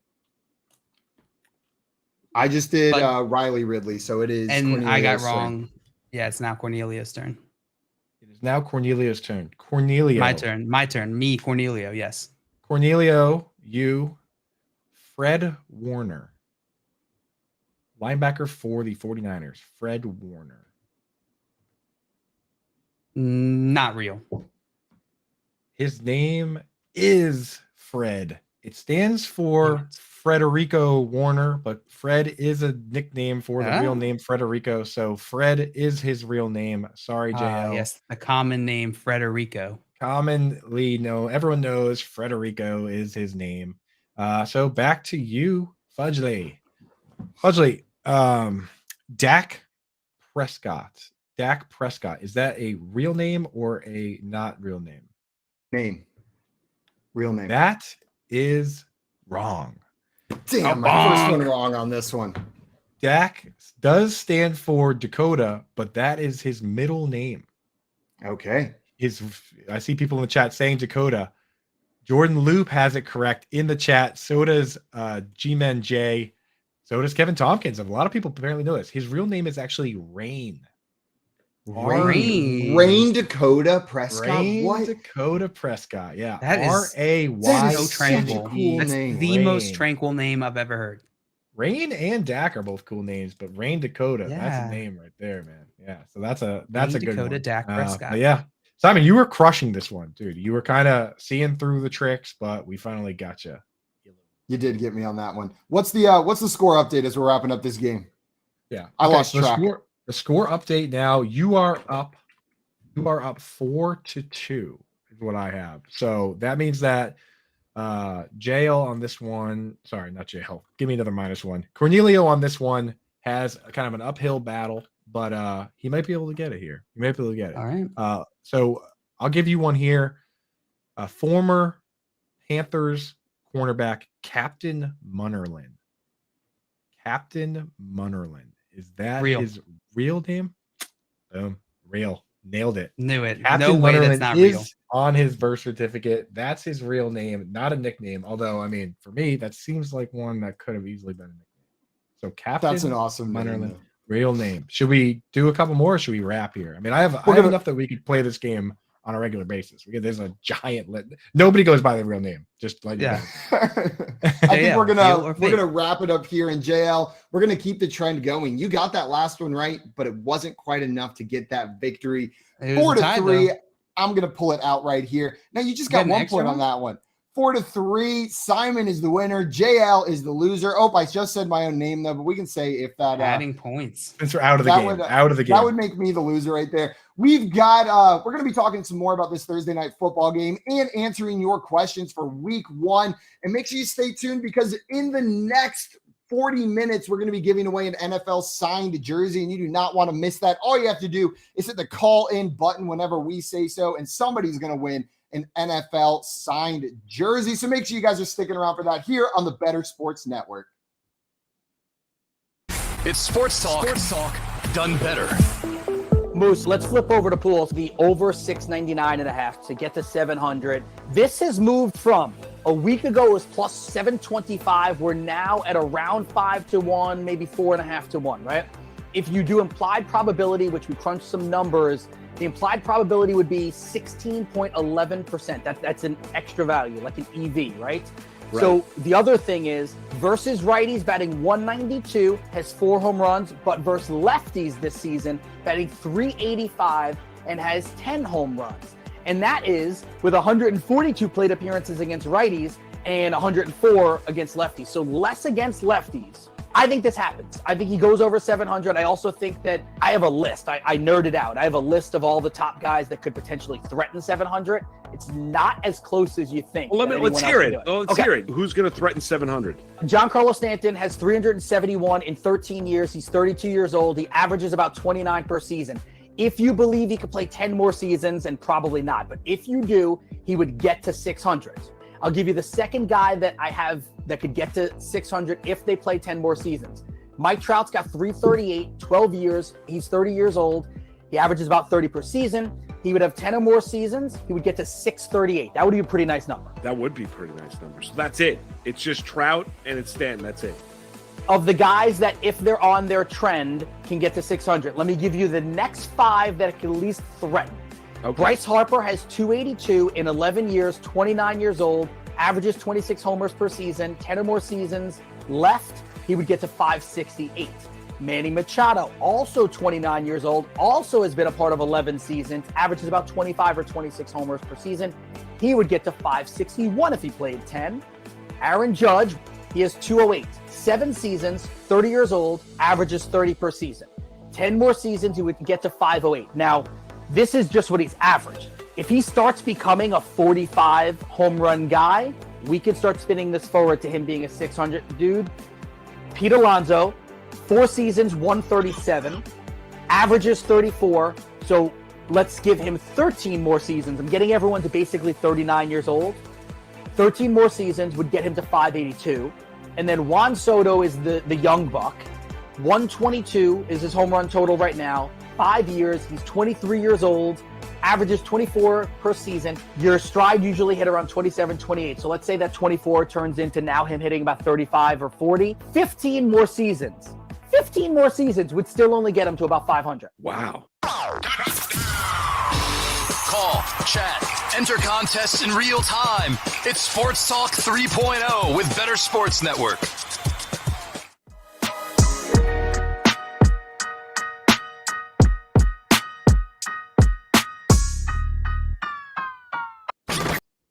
Good morning, everybody, and welcome into the Front Yard Fantasy Morning Show here on Better Sports Network. Coop, Dame in the chat wants to know, did you go to the registrar's office to confirm all these names? I did, and I'm gonna file a complaint on that one because that's the name they gave me down there when I actually flew around the country preparing for this game in the offseason. So I'm gonna have to fly back out there and and take a disgusted face selfie with whoever it was that told me that. The company will pay. And I see Tommy in the chat saying, I want a Rod Godwin jersey, full name on the back. And Skipper saying, I hope it's a Captain Munnerlyn jersey. Well, good news for you guys. I can't guarantee it's one of those players, but we are about to find out who the winner of the NFL signed jersey is for today. If you want to win the jersey, it's super easy. Just hit the call in button right now, and we will have a winner for you shortly. Man, we've given away some sick jerseys on air so far. Who's been your favorite jersey so far, Coop? Is it still day one Ben Coates? Still day one Ben Coates, dude. And reminder, you can also select any one of the additional prizes. We have, this finger trap is always up for grabs.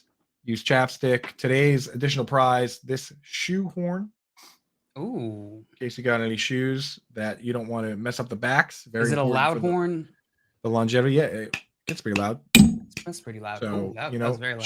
Shoe horn, it's a little rusty and it's touched my feet a million times, but maybe that's going out of your plus. thing. Yeah, So plus, a little extra for that. Doing the math, at least it hasn't touched Nando and Corey's. What'd you say there? Yeah, cottage cheese, I believe. Cottage cheese. Yeah, the cottage cheese. Cottage feet. Garbage pail feet kids over there on the 3 o'clock show. So yeah, you avoid that. You get nice feet from a gentleman like myself. Yeah, you definitely do not want to walk a mile in Nando's size 4 shoes. No, and they're big on them. And they're big. Yeah, they're loose. They're loose for sure. Well, he's got to save room. He's got to save room for the cottage cheese in the shoes. That's why it smells like that. Know what I mean? It just he's not a memory foam guy. He's a cottage cheese between guy. his toes. The way it squishes between the toes is the newest garbage pail kid card that comes out is Nando cottage cheese feet card. Super common card. I googled the other day just if there were any Simon garbage pail kids cards because I was curious, like, because they've all got these names in them. Like if you go, there's the movie ones, but then it's like Atom Bomb is like the most popular one. But there is a Simon one. I forget what it was. I'm gonna have to get that, and then we'll go head to head with Nando. It looks like we have our winner, and it is going to be a familiar face right here. One of our friends getting in here, winning a jersey today. Looks like he was the lucky caller, number 10, winning it. Tim, congratulations. Welcome to the show. Oh, boy. What's going on, boys? Football. Welcome in. Tim in the office. Favorite. In the home office? Home office. But yeah, first time caller, long time fan. Happy to be here. Yes. Let us get some Guinness. We need a Guinness shot. Oh, let's see. Yeah, let's go, boy. Guinness. Who's a good boy? Who's a good boy? That's a girl. Get out of here. Who's a great girl? How offensive. Well, Tim, we're about to find out which jersey you won today, and then you can pick between that or the shoehorn that Coop offered. So we'll find out what that jersey is right about now, and then you can make the decision. Right. You can make the decision after this video plays. Let's see what it is. Oh boy. We're gonna get in the game. Auto game. This is the best. Number 56. We're on 56 jerseys given away here on BSN. That's Let's go, baby. Let's go.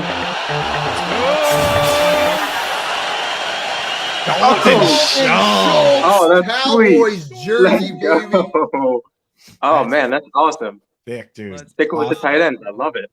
Big time, dude. We got a brand here we got to maintain. Like all collectibles, it's like once you have like an autographed jersey, it's like you start rooting for that player more, dude. Like it's you want that. Yeah, like you have to. Every offseason, everyone's calling for Marcus Smart to get traded. I'm just like, let's keep Marcus. Let's keep him there. Are we sure? Let's rethink this, guys. Here's what I was thinking. I was thinking maybe I'm not sure if you guys can see, but right there, let's keep him. I moved my camera and there's just a big pile of junk on my all this stuff is on my desk. That's the kind of environment that I work in. Before you can win the jersey, we have a question for you. Name or no name? Dalton Schultz. Is it his real name or is it not his Shout real out name? Dustin in the chat. Yeah, I saw Dustin's recommendation. This is for the jersey.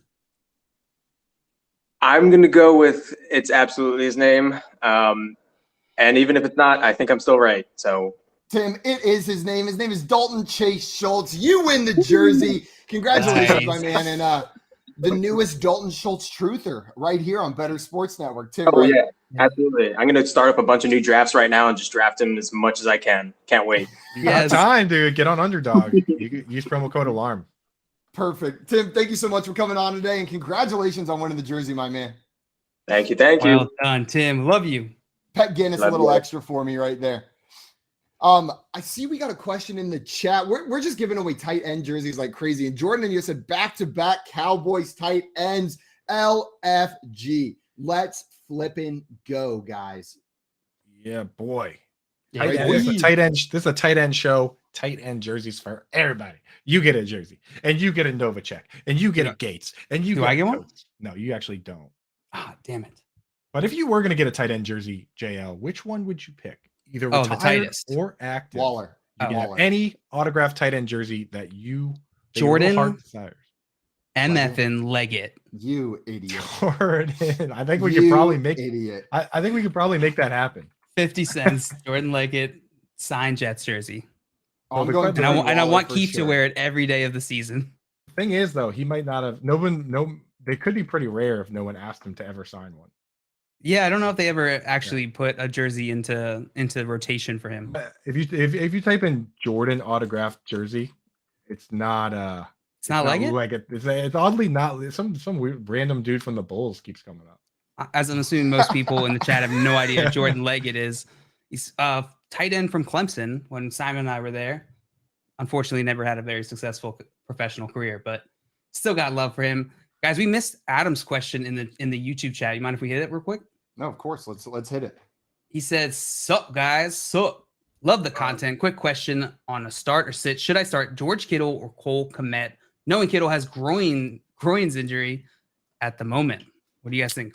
Kmet or Kittle? Week 1. Kittle's playing, you plug him in your lineup. Like if it says he's ready to go, I'm playing Kittle. I'm not messing around with it. He's a superstar when he's on the field, and I know he's got a groin injury, but hopefully you get a little bit more clarity before Sunday. But I'm not plugging in Kmet over George Kittle. Kittle's a 4th, 5th round pick. Kmet you're grabbing at the end of drafts. I can't do it. I'll just trust them. If he's active, I'm starting him. What about you, Mr. Tight End Tickler? If he's the tight end tickler, that's what they call him. That's you. Coming for you, Evan. Watch out. So if all fingertips, baby. That's just such a creepy thing to be like, watch out, I'm a tickler. Yeah. I'm the tight end tickler. Strikes again. Tickler. Yeah, so I'm 100% with Simon on this one. If he is playing, you start him. Because, they're with a lot of these guys, there's no half measures. Like they have a whole long season. If there's any risk of aggravating a serious groin injury, they're not going to risk it on a game versus the Bears here, right? So if he's playing, you start him.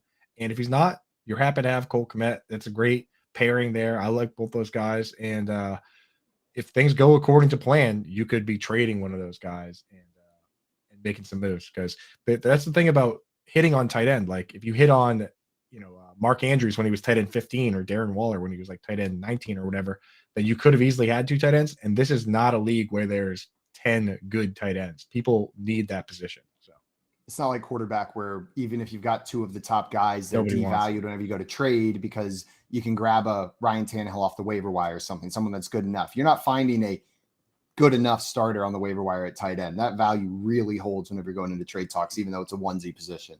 that's the difference for me between the 2 positions. Same with like you can never trade a defense, a kicker, or a quarterback, but you can trade tight ends. Just be careful who you trade them to, because a lot of times I find that quarterback and tight end are the difference between the team that comes in third and the team that wins. Because there are a lot of teams that make the playoffs that have good wide receivers and running backs, because that's what everyone cares about.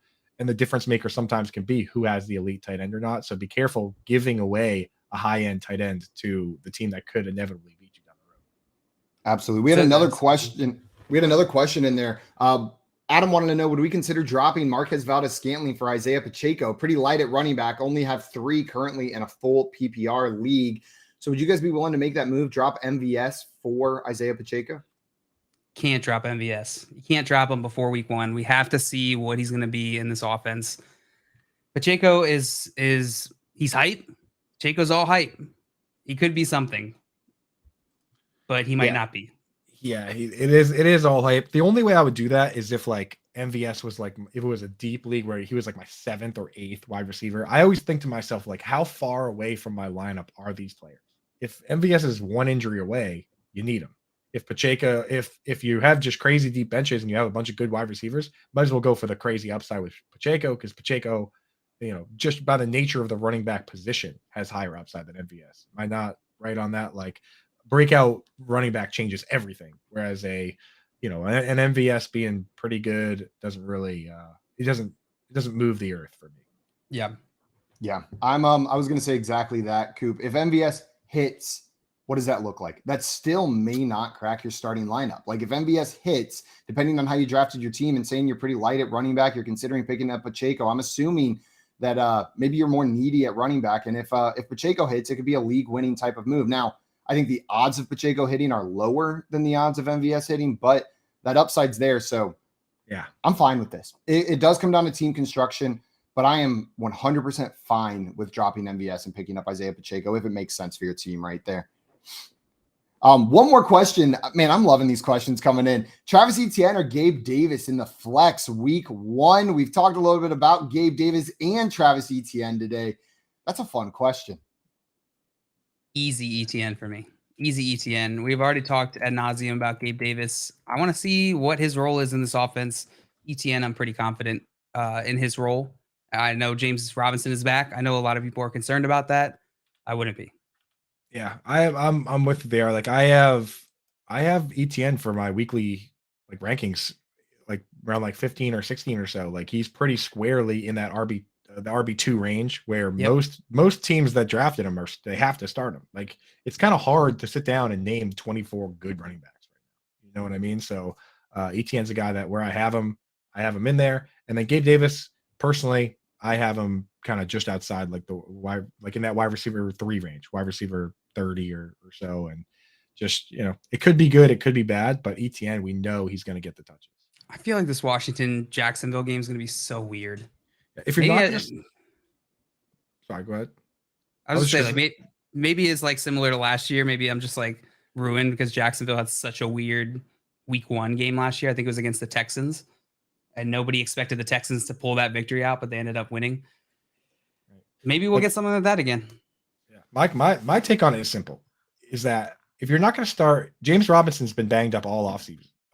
He's cleared to play, but what kind of usage is he going to get? If you're not going to start ETN with James Robinson banged up, when are you going to start him? You know what I mean? Like, why did you draft him if you don't trust him to play a bunch with the other running back kind of hurt? So it's like that's the best point I think we've made. Yeah, for sure. Think about why you drafted these players to Yep. So and the thing is, if Gabe Davis blows up, because we know the floor is low but the ceiling's high, if he blows up on your bench, who cares? It's week 1, and that's a good thing, right? Yeah.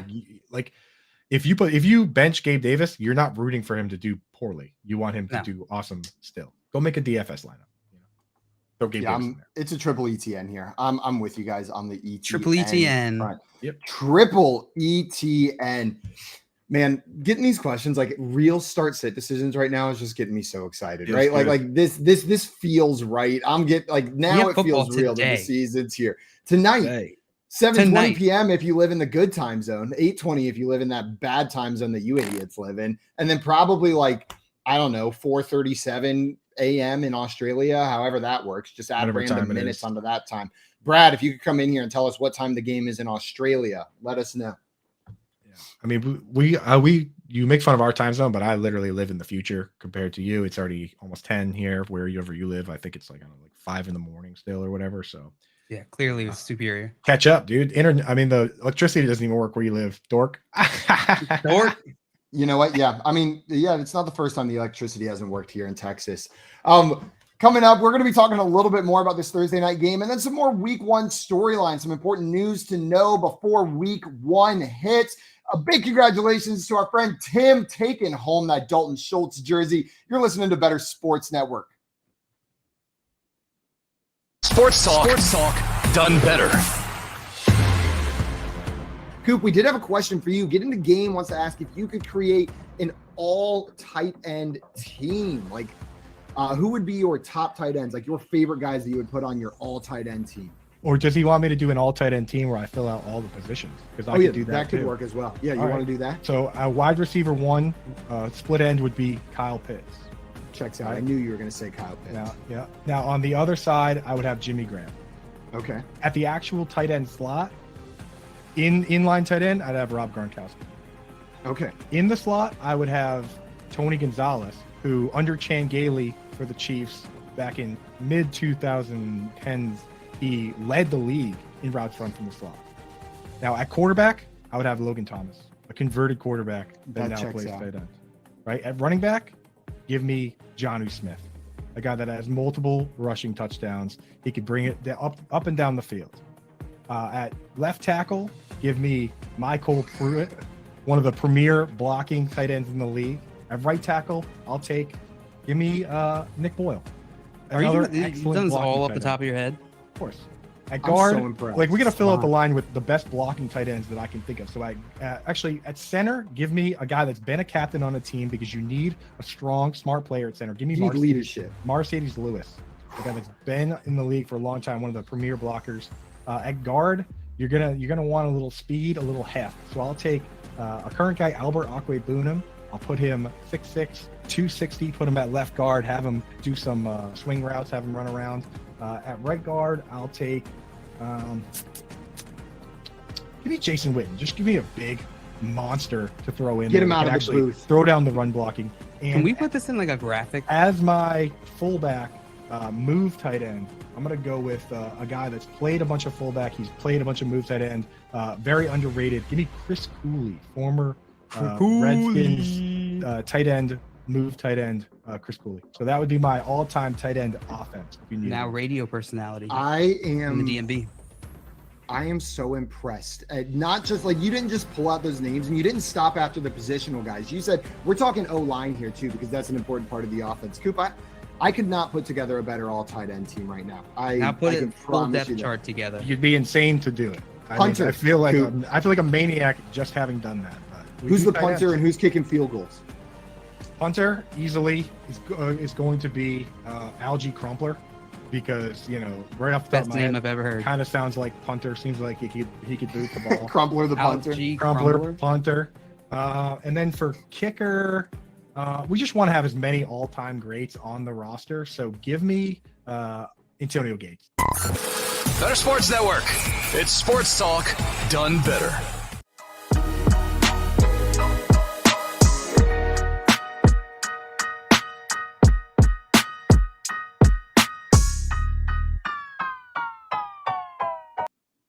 Welcome back in, everybody, to the Front Yard Fantasy Morning Show here on Better Sports Network.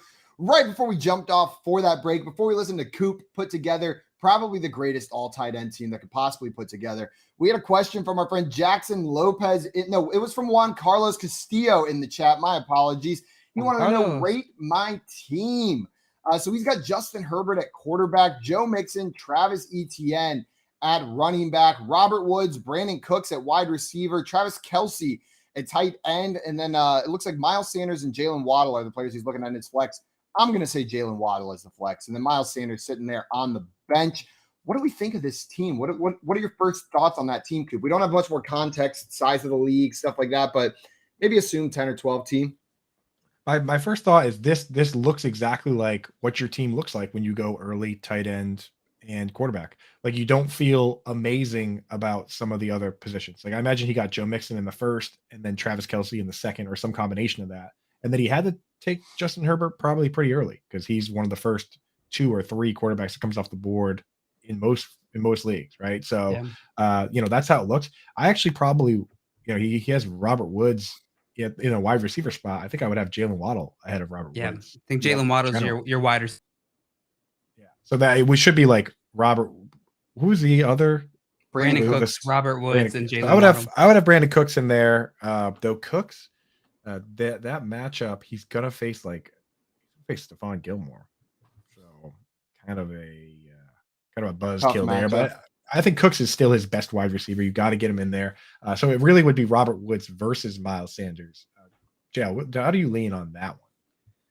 I would lean Miles Sanders. In that scenario. Robert Woods on this new team, on this Tennessee Titans, more run-heavy offense. I want to see it. I want to see how he does. I want to see how Ryan Tannehill looks and how this offense is moving. Who are they playing again? They're playing the Giants. So the Giants are playing at Tennessee. That's kind of nice.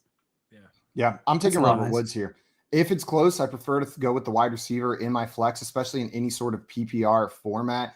And I think Robert Woods is the wide receiver 1 in this offense. I think he's going to be the most targeted wide receiver in this offense, at least for the first 4 or 5 games of the season. But I'm going Robert Woods over Miles Sanders. I just have no trust for this, for how they're going to utilize Miles Sanders in this Philadelphia offense. Against the Detroit Lion defense, though. Yeah, I get it. I get the appeal, but I'm sticking with the wide receiver. They're in a similar range for me, and I'll go Robert Woods in that flex. And to your point, Coop, overall on this team, for going quarterback and tight end early, you filled it out pretty nice. I like the Robert Woods pick late. You know what I mean? You probably got decent value on Jalen Waddle. You put together a nice team for going quarterback and tight end early. This is what one of my teams might look like if I only had 4 bench spots, and I can't afford to go yin yang tight end. I can't afford to, try and take a safe guy and an upside guy at quarterback like you with only 4 bench spots. Even I say you can't draft 2, even the great Prince Charisma. Tight end, the great Prince Charisma, a tight end tickler myself. The tight end tickler. The tight end tickler. I would not draft 2 tight ends if I only had 4 bench spots. So, and same thing with 10-team leagues. Like if you're in a 10-team league, then having a high-end quarterback and tight end also becomes more important to me. So I do draft teams like that from time to time. I always lean into my format. Yeah. I see Getting the Game in the chat wants to know any score predictions for tonight's game. I'll go first. I'm taking the Rams, like I said at the beginning of the show, but I'll take them 24-20. They're going to win 24-20, win by 4 points, and pull out the victory at home. Coop, what's your score prediction for the Rams-Bills game tonight? I think the Bills win, and it's kind of a game. Like, I think that we're going to see some mistakes in this game that could potentially cause it to hit the under. It's the first game of the year. Sometimes it's fireworks, but sometimes it's it's a lot of moving parts. Allen Robinson's new to the team. I know the Bills don't have Cole Beasley. They don't have Emmanuel Sanders, some familiar faces there anymore. So I think that I would go Bills 23-15. I think it's not going to be the shootout that everyone wants it to be. Joe, what about you? What was that number, Coop? Just so I remember. I said 23-15. 23, Bills? Which is way under, which would be way under. I'm betting the under today.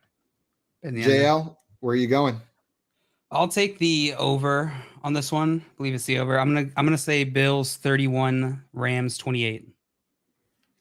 Bills 31, Rams 28. That's a decent over, yeah. That's a decent over. I'm going 24-20 on the Rams side. We had some people guessing in the chat, giving their predictions. Mr. Scamper 17-14. Doesn't care who wins, but he's going to get the score right. Kevin Tompkins with 35-24 Bills. He's taking that over as well. Tim 31-28 Rams, taking the over too. And Tommy says, person who guesses right gets Coop's finger trap.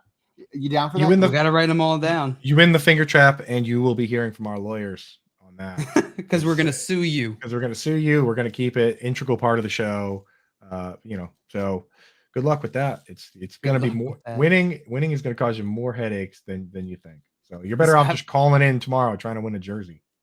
Scottfish said, can we please clip Coop saying that this isn't a league with a lot of good tight ends? Yes, we can. Scott he really is for being the nicest guy in all of fantasy and the charity fantasy king. He really is super mean.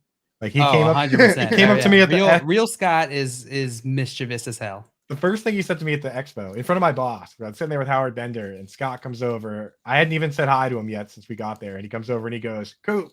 He's like, I got something that I want to run by you. I was like, yeah, what is it, man? He goes, it's a rule change for the Scott Fish Bowl. I was like, oh, nice. What are you thinking? He's like, this is top secret. So I got to run it by you. I haven't talked to many people about it. So, but here's what I'm thinking. We get rid of tight ends. I was like, dude, I'm going to get out of my face, dude. I like we went full on shove mode, dude. Get rid of tight ends. just push over Scott Fish in front of everybody. I imagine we just become public enemy number one in the fantasy football community. We had one more guest here. I see my cousin in the chat. Jameson, what's up, my man? Thank you for tuning in. What up, Jameson? This is my cousin. He's the man when it comes to fantasy over there. And his prediction tonight, he thinks we're gonna get a game of the year candidate week 1, it looks like, with a 42-35 score.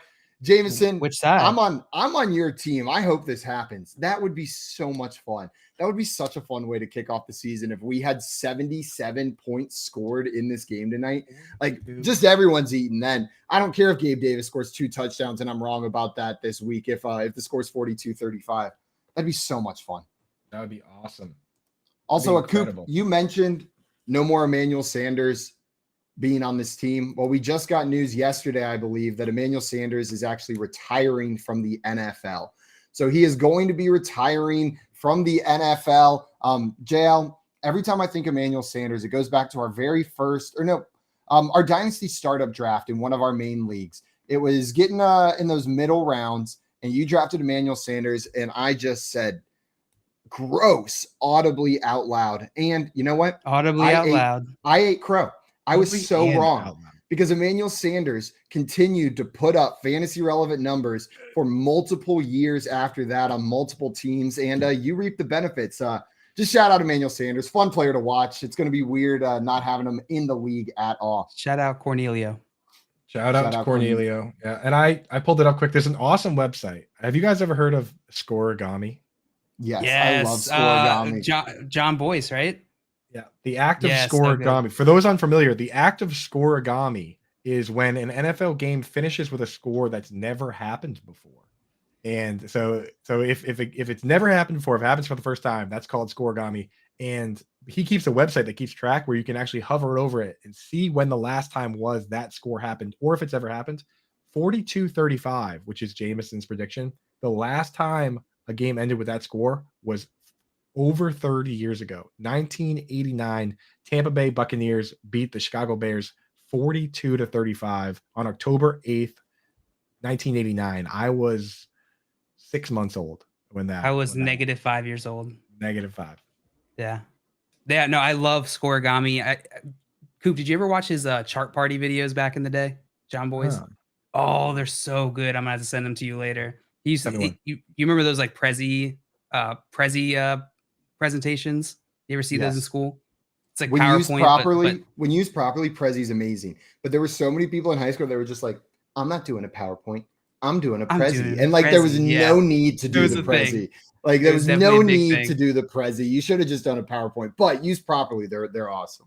So he would do that. He does those. He'd do these like kind of like 10-15 minute videos using Prezi and just like the most ridiculous stats in them, to make a point. Fantastic. Definitely highly recommended if you haven't seen them. Man, I'll check them out. And we got to do Scoregami updates on this show as well. We'll keep up to date on if there's any new Scoregamis each week, because I think that's a pretty fun thing to track right there. Before we hit the end of the show, I know we talked a little bit about Allen Lazard potentially not playing this week. You guys helped me out not getting too cute because of that with my lineup and Isaiah McKenzie earlier. But with that news also, we got the news that Christian Watson has returned to practicing in full going into this week. So if Allen Lazard is out, Christian Watson's playing in full. Does that bump him up your your rankings? I'm looking who to start week 1. Do you have any interest in Christian Watson week 1 if Allen Lazard is out? DFS only. DFS only. You're not plugging him into a lineup. He's a complete rando that hasn't played in a couple months. Like the timing is difficult. That's the problem that I have. Like the thing is he's so fast and big that he could easily score a 70-yard touchdown.